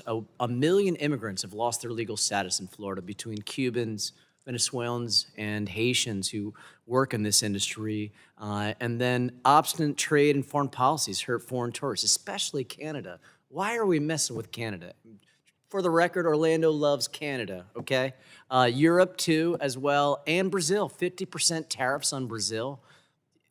They are pound for pound some of the most lucrative tourists, and then add on this the Kavanaugh stops, where if you look Hispanic and you have a Spanish accent and you're a blue collar worker, you could be detained right now. We've seen American citizens and legal tourists detained. In Orlando, I want to make it very clear, we welcome everyone. Division and discrimination are bad for business. We welcome folks from across the world. And then add in the tariffs, rising healthcare, groceries, energy, and housing costs. And I'm worried about the domestic demand as well. And so this is why supporting the bipartisan Visit USA Act is so important. Ms. Maietta, you talked about workforce shortages. How has that affected guest experiences across the nation right now? Thank you, Congressman, for that question. They are seeing services cut back or hours cut back. It is so important that we release the supplemental H-2B visas. That is 66,000 annually, and it's simply not enough to support all the resorts in Florida alone, let alone the rest of the country. It is a proven legal guest worker program that has decades of experience there. When we can hire American, we do, but we rely on that program to supplement around the country, especially as we're looking at the big events and ensuring that we're well staffed. And that is forgive me because my time's limited, that's a perfect transition. Ms. Simon, how could not only workforce shortages, but tariff insanity and mass deportations and Kavanaugh stops and all this stuff affect the World Cup or the Olympics? Thank you for the question. I think what you've described is what a lot of potential international visitors are seeing, and it does create a lot of uncertainty, a lot of fear and anxiety about traveling to the U.S. We need to make sure that there is a consistent, welcome, unified message saying that international visitors to the United States is not the same as immigration. Visitation is not immigration, and we need to make that very clear. Obviously, supporting the Visit USA Act is going to be critical so that Brand USA can get out there and get that message to the international travelers. Thank you. And Dr. Kleppe, it's interesting to hear your analysis. I wrote that bill back in 2013. You may or may not know that, although the R's never let me pass it in 4 years in the Florida legislature, and then promptly passed it right afterwards. So I feel some justice being here today to discuss it. Before that, everybody was trying to keep on standard time, and of course, keeping on daylight savings time would be a better impact. Have you estimated the total revenue from this change to extending daylight savings time to tourism nationally? So thanks for the question, Congressman. I have not. That is not something that I have done in my research that I've It'd be seen. positive, though, based upon your experience, right? It's hard to estimate. One of the reasons it's hard to estimate is that we can have, and you can see it in Mr. Caron's testimony, we can get at estimates, I think, reasonably about what the added revenues would be in certain industries with an extra hour of evening daylight. I think the issue is the cost of that, the cost coming from disruption to our circadian rhythms, which is well established in neurology, sleep science, and kind of the medicinal community that believes that permanent standard time is a better alignment with our brains and our function cognitively. We don't know how that would affect economic decisions broadly, and so it's really hard to come up with an estimate of that side of it. And that would affect all aspects of the economy, not just industries like tourism and outdoor recreation. Thanks for your opinion. My time's expired. Mr. Obernolte, you are recognized for 5 minutes. Well, thank you very much, and let me say how delighted I am to be having this hearing. This is an issue that I have been deeply engaged on for the last 10 years. When I was serving in the California State Legislature, I helped lead an effort to enable the state of California to go on full-time daylight savings time should Congress act to amend the Universal Time Act to give states that option. And then later, California passed Prop 7 in 2018, which empowers the legislature to make that change. Unfortunately, Congress has not enabled that choice for states, and the bill that we are hearing today would allow states that option. And I think that it's very telling that when the most populous state in the nation is voting to enable a switch onto full-time daylight savings time, that Congress should take note of that. And there are many states that would follow that example. The evidence is overwhelming and compelling that it's not good for us to be changing back and forth twice a year. I mean, it's not good for our health. It's not good for our sleep cycles. It's not good for our productivity. It's not good for traffic accidents. I mean, I think everyone should be able to acknowledge that this is a practice that needs to stop. And I mean, if you want evidence for why we got into this situation in the first place, look at the origins of daylight savings time, which was born out of a necessity to conserve energy when lighting was the predominant consumer of energy. And now we're in an era with LED lighting where lighting is no longer the predominant consumer. I mean, I think this is an idea whose time has come. We need to stop switching back and forth. So the compelling question that confronts us today is which to choose. Do we choose permanent daylight savings time, or do we choose permanent standard time? And there are proponents on both sides of that issue. And this is the one thing that's prevented us from doing what everybody wants to do, which is to stop switching. So to me, this is the crux of the argument. So Mr. Caron, I've found your testimony very compelling. One would think, looking at a golf course operator, for example, that you'd be agnostic as to whether or not you had time in the morning or time in the evening. I mean, the problem that we have is, as the days grow shorter, we don't have the option of having sunlight in both the morning and the evening. We have to pick one or the other. You would think that a golfer could choose to golf early or choose to golf late, and it wouldn't matter. And yet your testimony is that overwhelmingly economic activity is enhanced by adopting full-time daylight savings time, which puts the daylight in the afternoon. Can you like opine as to why that might be? I really think, except for Saturday and Sunday mornings where people love to grab the first tee times of the day, you look at the rest of the week and the availability of Americans to play, especially working Americans, they just simply prefer the afternoon. There's a 40% premium that is, or 40% more revenue that is drawn off the afternoon hours simply because that's where the demand is. So if that's where the demand is and we can open up a little bit more inventory when they are available to play, it's an exponential effect. So yeah, I think, again, what I said is it's trading 6 p.m. for 6 a.m. And Americans at work are not going to make 6 a.m. tee times Monday through Friday. But they will make 3 p.m. tee times to play 9 holes if they can get it in, right? And so the economic opportunity is tens of millions of dollars. And we only measured public golf courses and their green fees. We didn't even touch private clubs and the economic impact there. Cart fee, merchandise, food and beverage, it's into the tens of millions of dollars in opportunity. And that's great for the economy. But it also gets people outside recreating together. The social and mental health benefits of golf are well documented. I think there's nothing better to build relationships when you're on a golf course with someone for 2, 3, 4 hours. So there are health benefits and economic benefits. And what I haven't heard is the economic benefits of standard time. There may be some health arguments, but I haven't heard any economic arguments. I think more sunlight in the afternoon has health and economic. Right?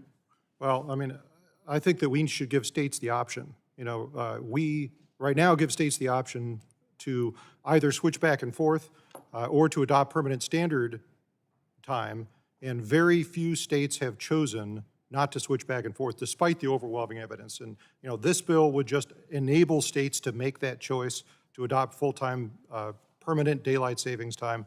And I think that you will see the wholesale adoption of that if we give states that option. So I would urge this committee to move this bill forward, to have a markup on it, and let's have this conversation. I yield back. The chair now recognizes Ms. Trahan for 5 minutes. Thank you, Madam Chair, and thank you to our witnesses today for being here and for certainly your expertise. So I feel that there's a strong case to be made for permanent daylight savings time. My argument is twofold. First, disrupting American circadian rhythms is bad policy, and Congress should settle on a single standard. Second, daylight savings time is preferable to standard time. When our circadian rhythms are disrupted brain functioning worsens, and Dr. Kleppe seemed to uncover precisely this phenomenon in his study on investor responsiveness after the March time shift. Dr. Kleppe, can you summarize briefly the impacts of DST adjustments on investor performance that you found in your research? Yes, I'd be happy to. Thank you, Congresswoman. So yeah, our research does focus specifically on the potential costs of switching from to and from permanent standard time to permanent daylight saving time. And what we find is that investors are slower to incorporate earnings news into their valuations of companies through stock prices in that window right after the time change. And we think that has a couple big implications.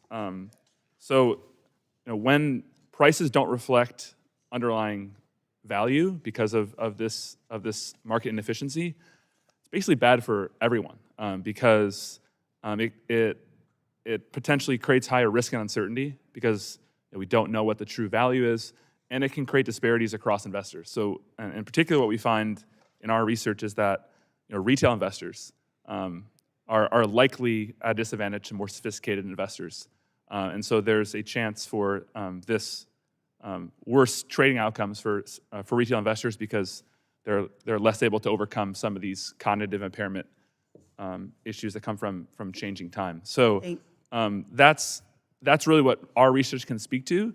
The issue of what do we do if we choose to not switch becomes a lot more complicated. I'll get there. In a nutshell, Dr. Kleppe found that investors weren't as sharp after the clock shift. Analogize this effect to kids in a classroom or drivers on the road. Put simply, the aggregate impacts of lowered cognition across society appear profound. So I do believe the evidence is clear. It's time for us to decide on one standard and to just stick with it. But what should that standard be? Standard time, as it is so called, or DST, and I would argue DST. During this committee's last hearing on DST, we heard testimony about the mental health benefits associated with having an extra hour of sunlight in the evening. So let's also explore the small business impacts. Mr. Karen, in your testimony, you emphasized the significant economic impacts associated with additional evening sunlight. Can you elaborate on why DST is preferable to standard time for golf course owners in particular and small business owners more generally? With pleasure. So the golf industry is made up of 15,000 small business operators, and their businesses track to what we call recreational daylight, when Americans are available to play golf. And if the sunlight tracks better with when Americans are available to play golf is only better for the economy and for their health. It's simple as that. And you know, the interesting thing that through this discussion that we're talking about standard versus daylight saving time, and daylight saving time is already 8 months of the year. In an ironic way, it is our standard time. It's not the exception. It's a matter, and over time, Congress has closed that window of standard time to make it smaller and smaller over time. So I think we've already been moving in that direction for decades. It's a matter of now just kind of having the fortitude to choose one. And obviously, our industry is mixed, but we strongly favor daylight saving time. Thank you. That's a great point. I mean, ultimately, the evidence shows that switching our clocks twice a year harms cognition, disrupts daily life, affects mental health, decreases opportunities for families and businesses alike. But by adopting permanent daylight savings time, we can establish a single consistent standard that confers real benefits on all Americans, especially our children. So thank you. I yield back. All right, thank you. Generally yields back. We'll recognize Mr. King from the great state of New Jersey. You're recognized for 5 minutes for your questioning, sir. Thank you, Mr. Chairman. And thank you to our distinguished witnesses for being here today. New Jersey is a proud home to many important travel and tourism destinations. From our historic Revolutionary War battlefields to our New Jersey shore, the Appalachian Trail, rivers, lakes, small towns, golf courses, to our stadiums, New Jersey boasts some of the greatest sights in the United States. And I look forward to hearing from our witnesses on the impact of their industries in bringing tourism and travel to New Jersey and to the United States. Ms. Maietta, the state of New Jersey is pleased to host 8 matches of the 2026 FIFA World Cup. The hospitality industry is critical to hosting these important matches. Could you please share how the hospitality industry is preparing for these highly anticipated events? Congressman, thank you for the question. We are accustomed to holding and hosting big events all the time, but of course, bringing in so many people at the same time simultaneously does present some unique challenges, but also opportunities. Right now, our industry is working very closely with law enforcement and city officials and all stakeholders involved to ensure that we are prepared. I would encourage those lines of communication to stay open. Thank you for serving on the caucus. We commend the administration for setting up task forces around these big events to ensure that they go off without a hitch and are as smooth as possible. I would also say that it's important that we're well-staffed for those. So again, H-2B visas, releasing those supplemental visas in a timely way so that staff can be there in time for the games will be critical. Thank you. And following up on this, the northeastern and mid-Atlantic United States are home to many important Revolutionary War battlefields. While battles in neighboring states are often highlighted, I would like to note for the record that some of the most decisive American victories of the Revolutionary War took place in my home state of New Jersey. These include battles such as the Battle of Trenton and the Battle of Springfield. As we approach the 250th anniversary of the American independence, can you share the important role the hospitality industry plays in supporting travel and tourism to these important American battlefields in New Jersey? Thank you for that question. I think we have a tremendous opportunity around the celebrations tied to our 250th anniversary, or birthday, I should say. That presents a really unique opportunity to encourage people to go out and see the best that America has to offer. Driving more travel, incentivizing people to travel, making it easier to travel next year really presents a unique opportunity. And our industry is working really hard to highlight historic hotels that are iconic and that play and have played an important role in the history of this country. Thank you. Mr. Karen, New Jersey is home to countless athletes. My district alone had 4 New Jerseyans compete in the summer 2024 Olympics. How do the athletics industry and athletics across New Jersey bring increased travel and tourism to our state? Great question. First of all, it's amazing to have 4 Olympians. As someone who lived in Haddon Heights for several years, I absolutely love the Garden State. And travel athletics is enormous in America, right? So you're asking about how do you capitalize on that.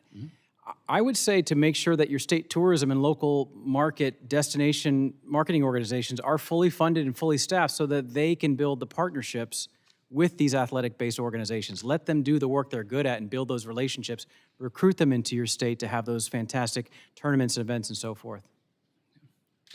Thank you. So what records, there are many recreational facilities across New Jersey that contribute to the economic benefits, whether they be stadium, whether they be golf courses, and many other small businesses in between. What are some of the things specific to each of these industries that you would recommend for a state like New Jersey and the nation? Sure. So, just spitballing here a little bit, but recreational facilities certainly help ensure the people of New Jersey are healthy. They're spending their time and money outside of hospitals and doctors' offices and into the economy, right? And that means that more people in New Jersey are enjoying their life and spending their money wherever they are. So there's a direct benefit there between recreating and enjoying your life, a longer, healthier life, and being able to add to the economy. But I also don't want to forget, especially in New Jersey, the environmental benefit, not just the economic benefit of several hundred golf courses around New Jersey, some of the best in the world. I would agree with that too. Yeah, they offer much needed green space in a pretty densely populated state. Even places like Bayonne Golf Club, which was turned from an environmentally disastrous piece of land into a very healthy living green space. That happened at Liberty National as well. So New Jersey's been a leading example of the environmental positivity of recreational places. We've got great outdoors, great shore. More people need to come to New Jersey for our wonderful tourism industry. Thank you, and I yield back. Gentleman yields back. Now we'll recognize Ms. Clark for her 5 minutes of questioning. Good morning, and thank you, Mr. Chairman and Ranking Member Chakowski, for holding this hearing, and thank you to our witnesses for joining us today. I'm proud to say that my hometown, Brooklyn, New York City, is an iconic travel destination that's imagery is evoked in music, culture, art, and whose landmarks are internationally recognized. And as the notorious B.I.G. would say, if you don't know, now you know. New York City is the #1 international travel destination in the United States, welcoming millions every year, not to mention New York State and, of course, Niagara Falls, Canada, and our border. Our average international travelers make up 20% of my city's visitors and 50% of tourism spending. International tourists typically spend twice as much as domestic travelers, stay longer, and may go on to visit other cities within the United States. It is undeniable that welcoming tourism benefits New York and the United States. However, the cruel, inhumane immigration policies of this administration have carried into the tourism industry, and for the first time since COVID, international and domestic travel is decreasing. For reference, New York City is expected to welcome over 3 million fewer international travelers in 2025 than in 2024. The harsh rhetoric and detainment of legal tourists by this administration have cultivated a climate of fear and hostility that deters international travelers, so much so that the United States is the only country to see a decline in spending from international visitors in 2025. Tourism is an essential column of the economy, and not just in New York. In 2024 alone, travel to the United States produced $2.9 trillion in economic output, supported 15 million jobs, and generated $89 billion in state and local tax revenue.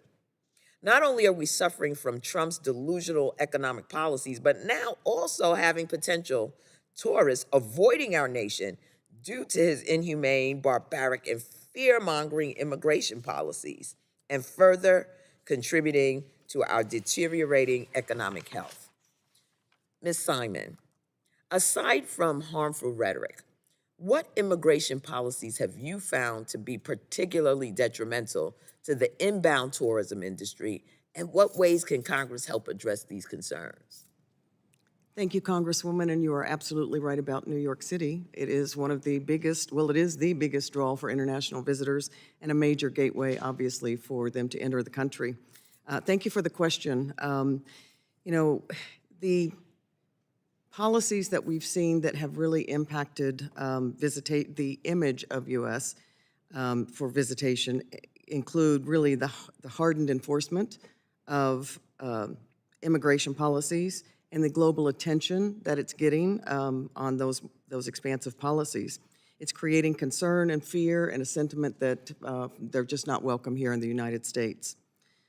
We need to be very clear, the government needs to be very clear that visitation is not immigration and that we welcome international visitors. We want them here. We want them to come contribute to our economy and experience all that the U.S. has to offer. We really need to eliminate the proposed $250 visa integrity fee. That is going to make it so expensive just to enter the country on top of the application fee that's already $185. And then higher fees targeting international visitors in general, both for entry as well as entering the national parks. They feel like they're targeted, and they really need to understand that we want them here. Absolutely. They feel they are being targeted. Let's call it what it is. And so it's unfortunate. But let me thank you for your response. The administration's treatment towards international tourists is especially concerning to me, as next year the New York region will be hosting multiple games and the final game of the FIFA World Cup, one of the most internationally attended sporting events. The World Cup attracts fans not only to games, but to hosting cities to celebrate their team in dedicated fan zones. With 16 host cities spanning all over North America, we are expecting millions of visitors. Next year, New York and the other cities will be on the world stage. But how can we possibly expect to keep all these fans and tourists safe when we have an administration that is hell-bent on demonizing anyone who's not born here? I encourage my colleagues to get serious about the implications of this administration's policies they've had, and how they have metastasized in so many critical industries. With that, Mr. Chairman, I yield back. I thank the gentlelady. Now we'll recognize Ms. Kamick and her beautiful daughter, Augie, for 5 minutes of questioning. Thank you, Mr. Chairman, and appreciate everyone's patience.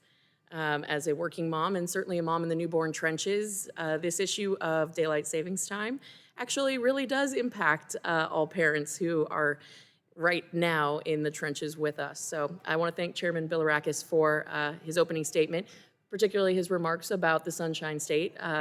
Tourism is not just a sector in our economy, it is the backbone of our state. It is the #1 economic driver of Florida, as well as agriculture, a quick #2 right behind it. So whether we're dealing with packed stadiums during our University of Florida Gator games, or families are traveling to fish or golf, the Sunshine State is a year-round mecca of activity. And as we've heard today, the tourism and hospitality industries are facing significant pressures, whether it's hotels struggling with workforce shortages or rising operation costs. Outdoor recreation industries such as golf and fishing are very sensitive, as I said, to daylight hours. So as we talk about Florida's economy, but of course nationally, some of the challenges as we're going through this issue, I want to start out with Rosanna. Was it Maietta? Did I say that right? Yes, all right, good deal. So many rural areas, like mine in north central Florida, we depend heavily on seasonal tourism driven by activities such as fishing in the Gulf of America or small town festivals. We have everything from a watermelon festival, of which I am the seed spitting champion in Newberry, by the way, I should point out, to zucchini festivals, you name it. This is a huge economic driver for our region. So your testimony highlighted significant workforce shortages and the operational costs that continue to go up and the lingering impacts of the shutdown. So for rural communities that rely on just a few peak tourism windows to sustain them year-round, what federal action specifically or policy changes, and I want you to be very specific, would most help seasonal hotels, small lodging operators, and tourism-dependent businesses that remain fully staffed, financially stable, and able to meet the demand through those critical periods? Well, thank you so much for the question. You know, I've spoken already about the need for the H-2B visas. I do think that that is a program that needs some specific reforms. It hasn't really been reformed since 1990 when it first started. 66,000 H-2B visas are simply not enough for the demand. We know that our hotel owners are creating housing to ensure that they can support people on site during those peak periods so they don't have to travel back and forth because so many, as you noted, are in rural areas. The second program I would say that we've invested and been proud to be a part of is the Department of Labor's apprenticeship program. That is a longer-term solution.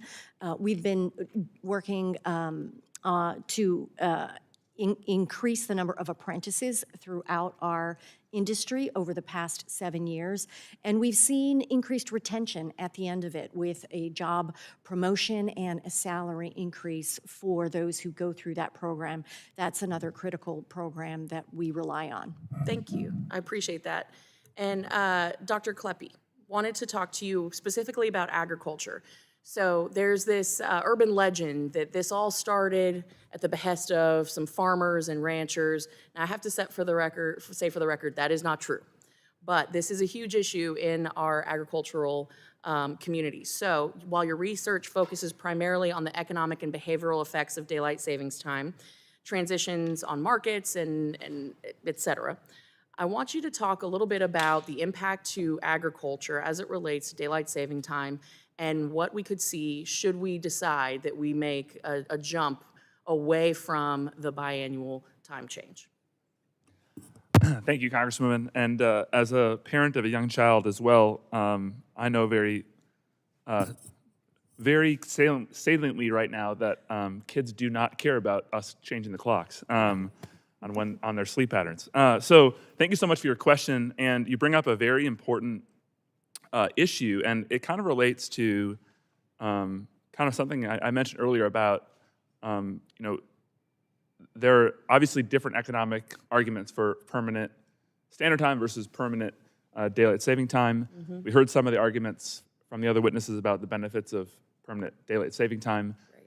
The agricultural industry, again, outside of my specific research, but the academic literature on that suggests that permanent standard time would be more beneficial to the agricultural industry than permanent daylight saving time. That is my understanding of that tangential research. And so it highlights that it's not, again, clear economically what is beneficial, choosing to stay permanently on standard time versus daylight saving time. And so there's going to be regional and industry-specific preferences that you as Congress members will have to sort out if you decide to kind of end the biannual shifts. But I think the research is clear that the biannual shifts are harming us all across the entire economy. I appreciate that. Thank you. And my time has expired. I yield. Very good. Thank you. Thank you so much. Now we have Representative Vesey. You're recognized for 5 minutes for your questioning. Thank you, Mr. Chairman. I think this is a fascinating conversation, particularly around the daylight savings time piece. As someone that has gotten up very early in the morning to go sit in a duck blind, to go hunting, and wading through water, I would love to have a couple extra hours of sleep so I could go to the blind a little bit later. And so I totally get that. But I do want to remind everybody, and I'm sure it's been touched. I had to leave during the opening your opening statement, so I'm sure it's been touched upon. But I do want to remind everybody about some of the history around this. On January the 7th, 1974, in Washington, D.C., the sun rose at 8:27 a.m. back then, and it was jet black outside. And kids literally went to school with flashlights. Moms gave kids flashlights to go to school. And of course, when things like that happen, the more accidents happen. And of course, after just a short time period, mamas all around the country started to clickety-click and said, no mas, we don't want to do this anymore. And the Nixon administration promptly changed that. And it's really fascinating to go back and look at some of the history because there was even one representative before that time that talked about putting the United States on just one time zone. It was a representative from Hawaii, just having everybody have the same time. And so as we go back and forth and look at this, I think that it's absolutely incredible. But I do want to take the time to ask you, and hope that we can come back and visit this issue on the daylight savings times. But with us having FIFA come into DFW, I wanted to specifically talk to you about that. And I wanted to ask Ms. Simon about the long-term impact that an event like FIFA can have to boost tourism for SMBs. And for the World Cup, how can areas like DFW translate that into long-term economic growth for the region? Because I know that there's a housing issue that I know that we're worried about in DFW, because people are going to have to drive in from long distances to come to FIFA. So how can regions like ours translate this into long-term opportunity? Thank you, Congressman. That's a great question. It happens that currently there is good signs that there is already long-term demand for the United States, which is fantastic, even though we're seeing a decline this year. And we won't be seeing numbers that reach pre-pandemic levels until 2029. But what we can do to really focus on World Cup and taking advantage of that is, as we get this influx of visitors into the country, we can showcase what we have to offer. They're going to be seeing not only the host cities and the surrounding areas, but they're going to be traveling from host city to host city and destination to destination and experiencing, again, all the different things that they can do and see here, including national parks, small and rural communities, authentic experiences. They'll take those messages home and share what a wonderful destination the United States is, and that's going to help feed our long-term growth. As Congress can help, obviously, with, again, Brand USA, getting Brand USA fully funded for the next couple of years, making sure it is reauthorized in 2027 so that they are in market driving that demand with potential international travelers. Again, recognizing and promoting the small businesses, the rural areas, and the opportunities that international travelers have in the United States. And speaking of international travelers, one of the big advantages that we have in the Dallas-Fort Worth area is DFW Airport, where you can get to just about anywhere in the world coming out of our regional airport there. And as travel and tourism are key economic drivers, what can Congress do to help streamline travel processes such as visa processing, airport capacity, security procedures, to ensure that international visitors can easily access the Dallas-Fort Worth region for events like FIFA? Yes, again, thank you for the question. Very good question. We need modernized technology in our airports. We really need to advance our airport and transportation systems and infrastructure to make sure that the ease of traveling and safety for international travelers as well as Americans is looked after. We also need to eliminate the proposed $250 visa integrity fee and other fees that are targeted to international travelers. Taxes. Yeah. Yes, exactly. Yeah, that's right. And there's a new fee that is proposing higher entrance fees for international visitors to national parks. So we just think those types of things are prohibitive and making international visitors feel like they're not welcome here. Yeah. No, thank you very much. Thank you, Mr. Chairman. I yield back. Thank you. Appreciate it very much. Now we'll recognize Mr. Fry from the great state of South Carolina. Thanks for your patience. Thank you, Chairman, for having this hearing today. I had the privilege of representing South Carolina's 7th Congressional District, which is known predominantly as Myrtle Beach, at least on the coast. We've got some great agricultural sectors in the western part of the district, but the Grand Strand is considered 60 miles of beach. It's 60 miles of beach, and we have roughly 790,000 people, obviously, that live in the district. But every year, the Myrtle Beach area sees 18 million people come to our area, which is, if you take it proportionally, there are 20 visitors for every 1 resident, which is kind of astounding when you think about it. Tourism in the Grand Strand generates tens of billions of dollars in economic impact, supports tens of thousands of jobs. In the district, we talk about tourism, but we're really talking about the livelihoods of the folks that I represent, not only the small business owners themselves, but the waitress at the beachside cafe, the person who is a bartender down in Murrells Inlet, the individual who is a golf pro or works at one of our close to 90 golf courses in the Grand Strand area. Tourism is our lifeblood on the coast. We talked about Florida, obviously. We're much the same boat. So this is very important. Tourism matters to the people that I represent. Sports tourism is huge. That matters. Recreation matters.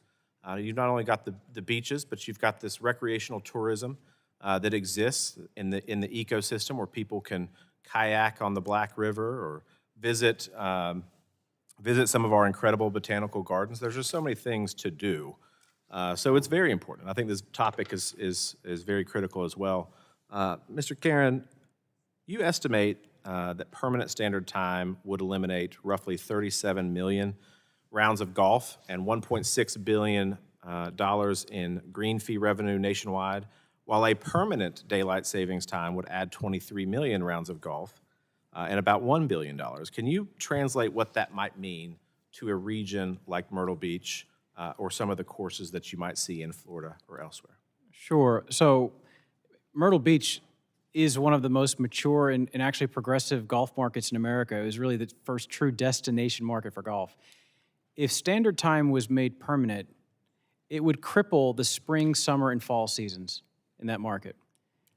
So all those travelers that enjoy visiting Myrtle Beach either would not come because they couldn't get the 36 holes in a day that they used to, and it would have a certainly rippling effect in the economy there locally. I think it would be very damaging to a destination like Myrtle Beach if that was to be the case. Thank you for that. Ms. Maietta, how are we ensuring that we have a workforce scaled to meet heightened demand during major sporting events in the coming years? Thank you for that question, Congressman. I know you're a champion of H-2B visas, so I'm going to talk about that some more. I think that's critical, especially in places like Myrtle Beach and other places in South Carolina where it may be hard to get to and find that staffing that you need.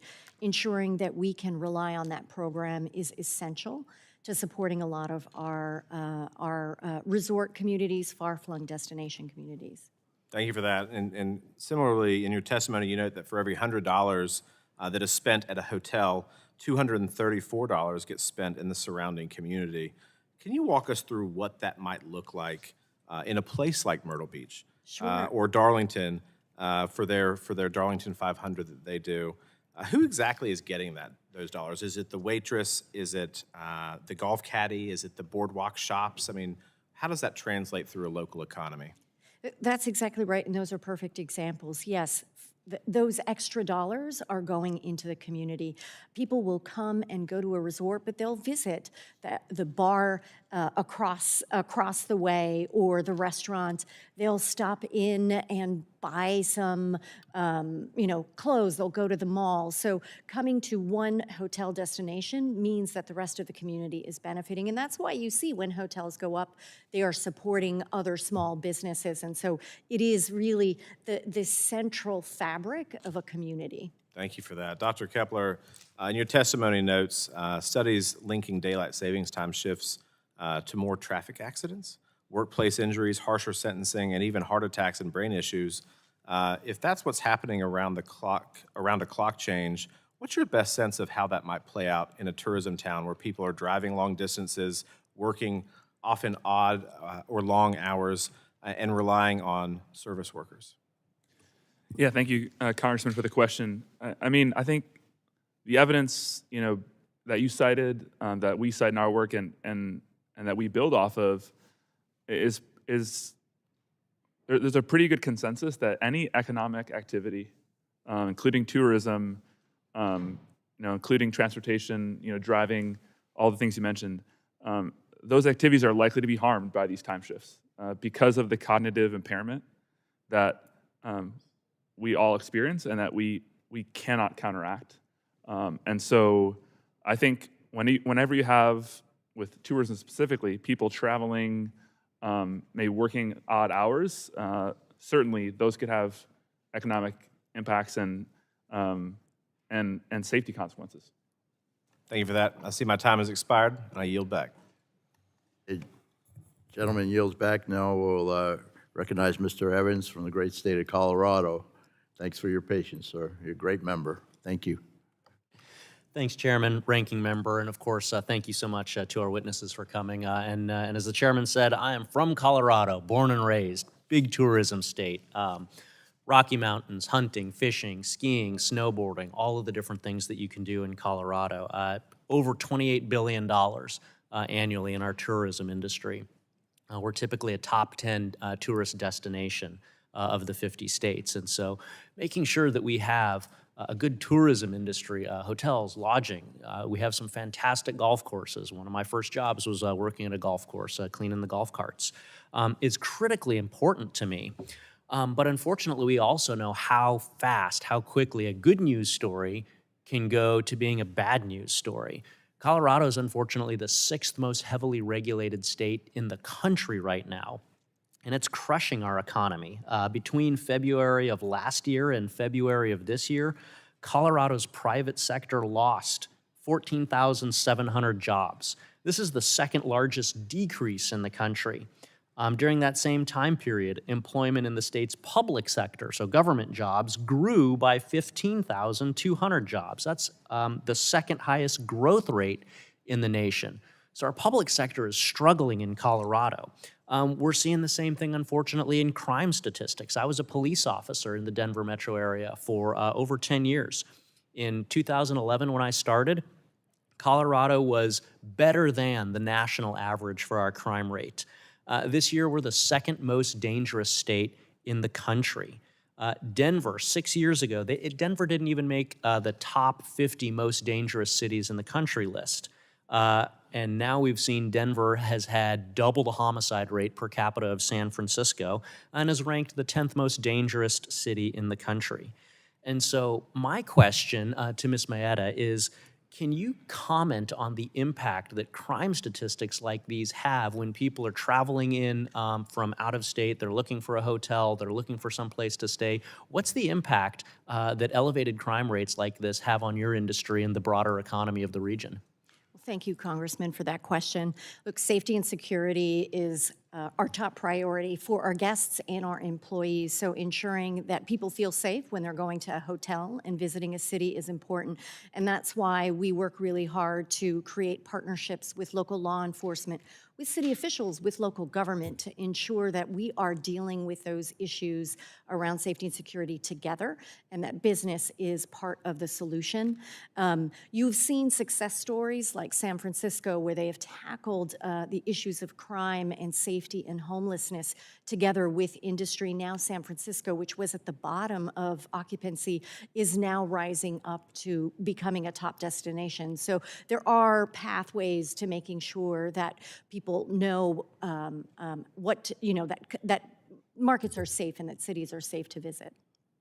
Does your industry have any sort of statistics around correlation or causation? You see a dip in guests and in visitors when crime gets worse. The inverse happen when crimes get better. Do you have anything like that?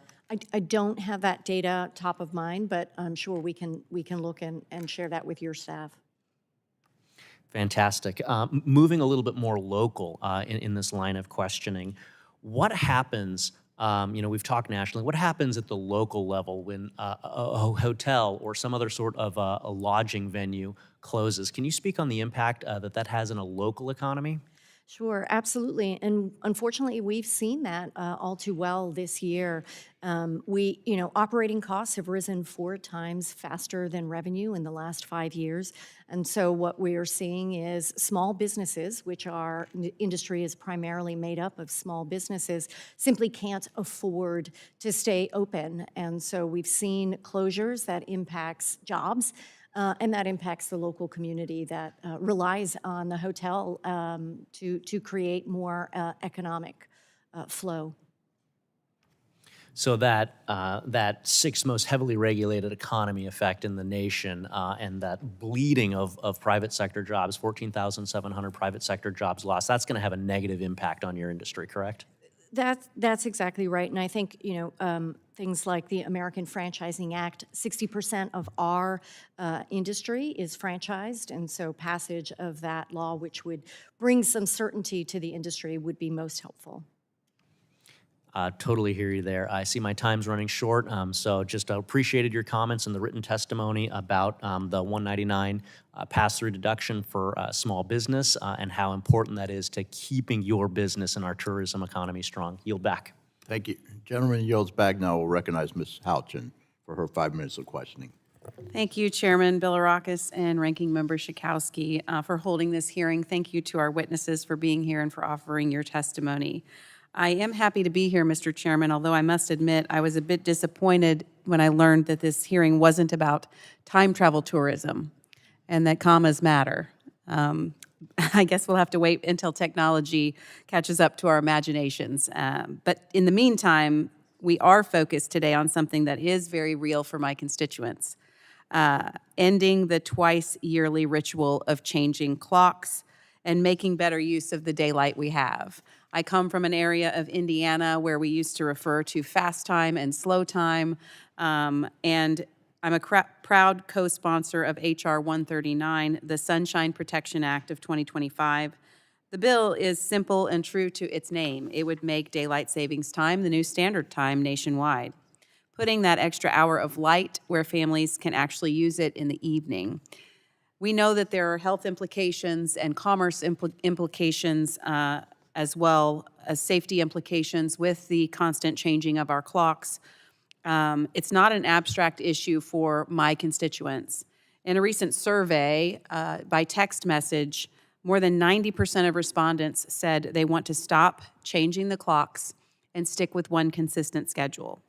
They're tired of dark, late afternoons in the winter, tired of disrupted sleep schedules for their kids, tired of the productivity hit and the confusion that comes with springing forward and falling back. In fact, we used to tell my kids when it was dark, it was still light outside and it was bedtime, that outside was closed so we could get them to go to bed. So with that in mind, I do want to turn to our witnesses. Mr. Karen, I'm interested in learning more about your perspective on the effects of the time changes themselves. I've mentioned some of those. What are some of the real-world downsides of our current spring forward and fallback system? So I only know the cursory research of the downside of the actual changing. We've heard it. It's economic. It's crime. Judges give harsher punishments the morning after clocks change than they do every other time of the year. Oh, my husband is a cranky. judge, so I wonder if that probably is. I'll have to ask. Well, what we're learning is people are cranky and they're not sharp the day after the clocks change. And so that's I don't study that, but I certainly have perspective on which to choose. So we are in favor of locking the clock and choosing a side. And in our case, you said it perfectly, to make better use of the sun. Yeah. And Americans, they would rather recreate in the afternoons and the evenings than at 4, 5, 6 o'clock in the morning. I certainly am in that camp. But I also think that from a safety perspective, this is an issue. And it is relevant to the commerce question that we have and how we're operating over time and exactly health concerns for longevity if we're constantly switching our sleep schedules. Those are all factors that are important to consider. Mr. Karen, if Congress were to adopt permanent daylight savings time, what benefits would you expect to see in communities where your members operate? Simply more Americans being outside, walking around, playing sports, whether it's golf, tennis, pickleball, you name it, out there investing in their own health. And that's going to allow people to live longer, and that will have an economic impact on society as well. So this is one of the issues, truly, we hear a lot about twice a year. And it's something that I hope we will be able to do. My constituents certainly have made it clear that they do want one consistent system, more daylight in the evenings and an end to dark afternoons that cut into family time and hurt our local businesses. The Sunshine Protection Act is practical. It's a bipartisan answer. It supports families, workers, and communities while putting an end to the disruptive clock changes. I want to thank the committee again and to the witnesses for sharing your insights. I look forward to working together to hopefully make this happen. Thank you so much. I yield back. Thank you. Gentlelady yields back. Now we'll recognize Mr. James from the great state of Michigan. You're recognized for your 5 minutes of questioning, sir. Thank you, Mr. Chairman. I appreciate all the panelists being here today, and I'm looking forward to hearing from you about your perspective. These issues are not only important to the nation, but also our constituents. Chairman Guthrie and Chairman Bilirakis, I couldn't agree with you more. Travel and tourism are key drivers, both our local and national economies. It's essential that we explore the best ways to strengthen and capitalize on these opportunities for our country. But also, as we deal with other crises, mental health crises, seasonal depression for northern states like mine, Michigan, places that are on the western side of the Eastern time zone and farther north, we can address mental health issues by extending the time and the clock, potentially also saving lives. I'll get directly to my question. Mr. Kleppe, what other related research is relevant to the issue of financial and economic implications of daylight savings time policy that maybe you have not discussed as of yet? Yeah, thank you, Congressman, for that question. I do have a brief summary prepared of some of the other relevant research. And so, specifically to kind of economic and financial market effects of these biennial time shifts. So beyond the evidence that we provide in our study of investors being impaired in their decision-making and the effects that has on market efficiency, there's also recent research that finds that other economic and capital markets participants are negatively affected, including individuals that forecast earnings, which provides a very important information dissemination role to the capital markets. There's evidence that investors' reactions to merger announcements are worse after DST adjustments. And one study that is not yet peer-reviewed, but is in the process, that kind of gets at more of maybe the personal household finance issue, is that there's evidence now that in this study that for loans that are applied for, including in mortgage loans after DST advances, that the default rates are higher, suggesting that contracting on loans is worse, which has not only corporate economic implications, but also kind of personal household finance complications as well. So so you're saying that by addressing this issue, we might also put a dent in the affordability issue around the country. Again, I can't speak directly to, this is not my research, but what I can say is that the impairment from these time shifts has the potential to, again, lead to worse contracting when it comes to loans and could hurt households in loan contracting. Okay, so if let's step out into going from a little bit more micro to a little bit more macro. What could you share the implications of reduced market efficiency caused by DST adjustments? Yeah, that's a great question. So first of all, I'll say the U.S. is kind of the hallmark of our capital markets, are the hallmark of efficiency and sophistication, which sets us apart from the rest of the world. And so when markets become less efficient, there are implications for both investors and the companies seeking capital in those markets. So on the investor side, less efficient markets means that determinations of value are harder, and individuals that have again, information advantages, usually more sophisticated or insider investors can trade more profitably relative to retail investors, which creates disparities that are not good for markets. And then on the company side, when there's more inefficiency, it's the cost of capital and raising capital and accessing those investors becomes more costly. And so that increased cost of capital impairs their company's ability to invest and grow, and so for obviously which have broader economic concerns as well. So for both investors and companies and markets in general, inefficiency in markets is just bad. And there's a long decades of research in accounting, finance, and economics that support that. Thank you. Mr. Chairman, I yield Mr. Carter the balance of my time. Gentleman is recognized. I thank the gentleman for yielding. Thank y'all for being here. Folks, I have the honor and privilege of representing the 1st Congressional District of Georgia, which encompasses the entire coast of Georgia, over 110 miles of pristine coastline. Obviously, tourism is a big part of our economy. In fact, it's the second largest economic contributor to the state of Georgia. In 2024, Georgia saw a record 174.2 million domestic and international visitors in total. And in 2024, visitors spent $45.2 billion, that's with a B, dollars on Georgia's hotels, restaurants, transportation, and other local businesses. This saved each Georgia taxpayer, each Georgia household, I should say, over $1,200 in taxes. And that's significant. And guess what? Next year, FIFA, the FIFA World Cup coming to Atlanta. The biggest sports event on the planet coming to Atlanta, Georgia. Go! We are excited. We are very excited. Miss Maietta, what are your expectations for the 2026 FIFA World Cup, and how would they drive occupancy and revenue? Congressman, thank you for the question. You represent a stunning district, and you've been a longtime industry champion. We're grateful for your support.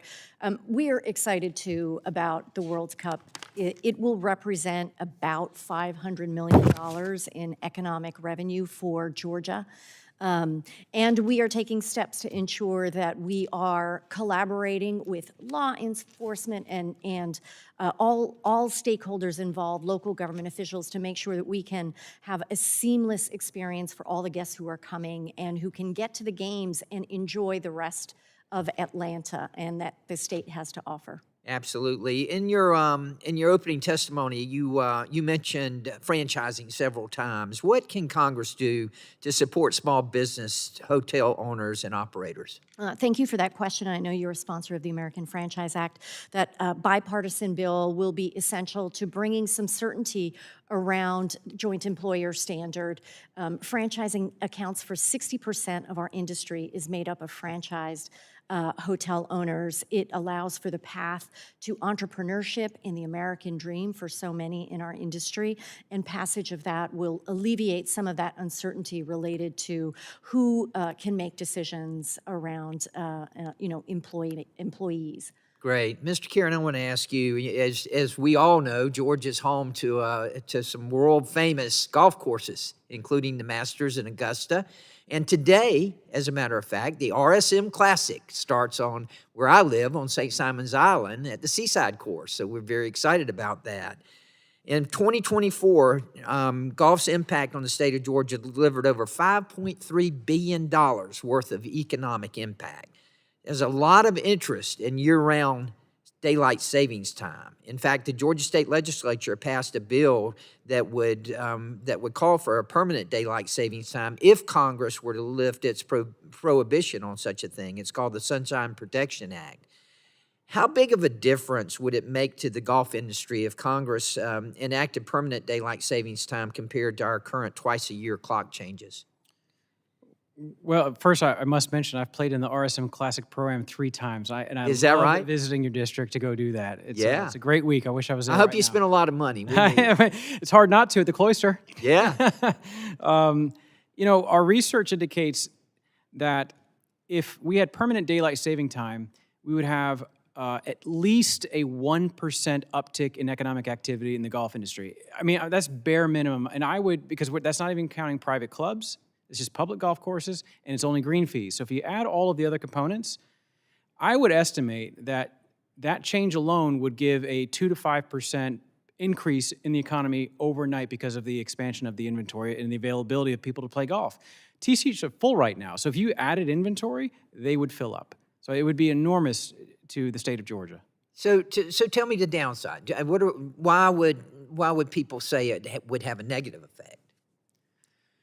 We have some in the industry who prefer the status quo and the changing of the clocks because it slows down in the wintertime for them, Rounds are, start going down, and they like giving their staff a break. It's a little bit of a reprieve to be able to go Can home I at 4 o'clock. interject? Yes. My middle son is a golf pro, and he's happy to see There you go. to be able to get home a little Golf earlier. pros and superintendents they're not as exuberant about this. I mean, they still favor it, but they're not as exuberant as the owners of the facilities that are looking to obviously maximize the business. Right. Be no different than if a restaurant said, we're going to close now at 11 o'clock p.m. instead of 10 p.m. The staff would say, oh, does that mean I've got to work longer hours or different shifts and so forth? So I understand that tension. And then there are very few golf courses that want permanent standard times. It's a single-digit percentage. And some of those are resorts because they like the early play so that the golfers get into the dining room and eat dinner and spend their money on liquor and food. They don't do that. No, yes, they do, sir. And also there are a lot of clubs that favor retirees that love to play early in the morning. So they don't want to mess with the Well, clock. thank all of you. This is extremely important. And remember, go! What happened to, I noticed you didn't mention the Georgia Bulldogs. I'm okay with that, but I'll give you some extra time if you want. I appreciate it. Thank you very much. So I think we're finished. No one on your side, no one on our. The staff, that the documents on the staff document list be submitted for the record. Without objection, so ordered. And I remind members that they have 10 business days to submit questions for the record, and I ask the witnesses to respond to the questions promptly. Members should submit their questions by the close of business day on December 5th. So I just want to thank all the witnesses. This was a fascinating hearing. It really was, and we learned a lot. So without objection, the subcommittee is adjourned.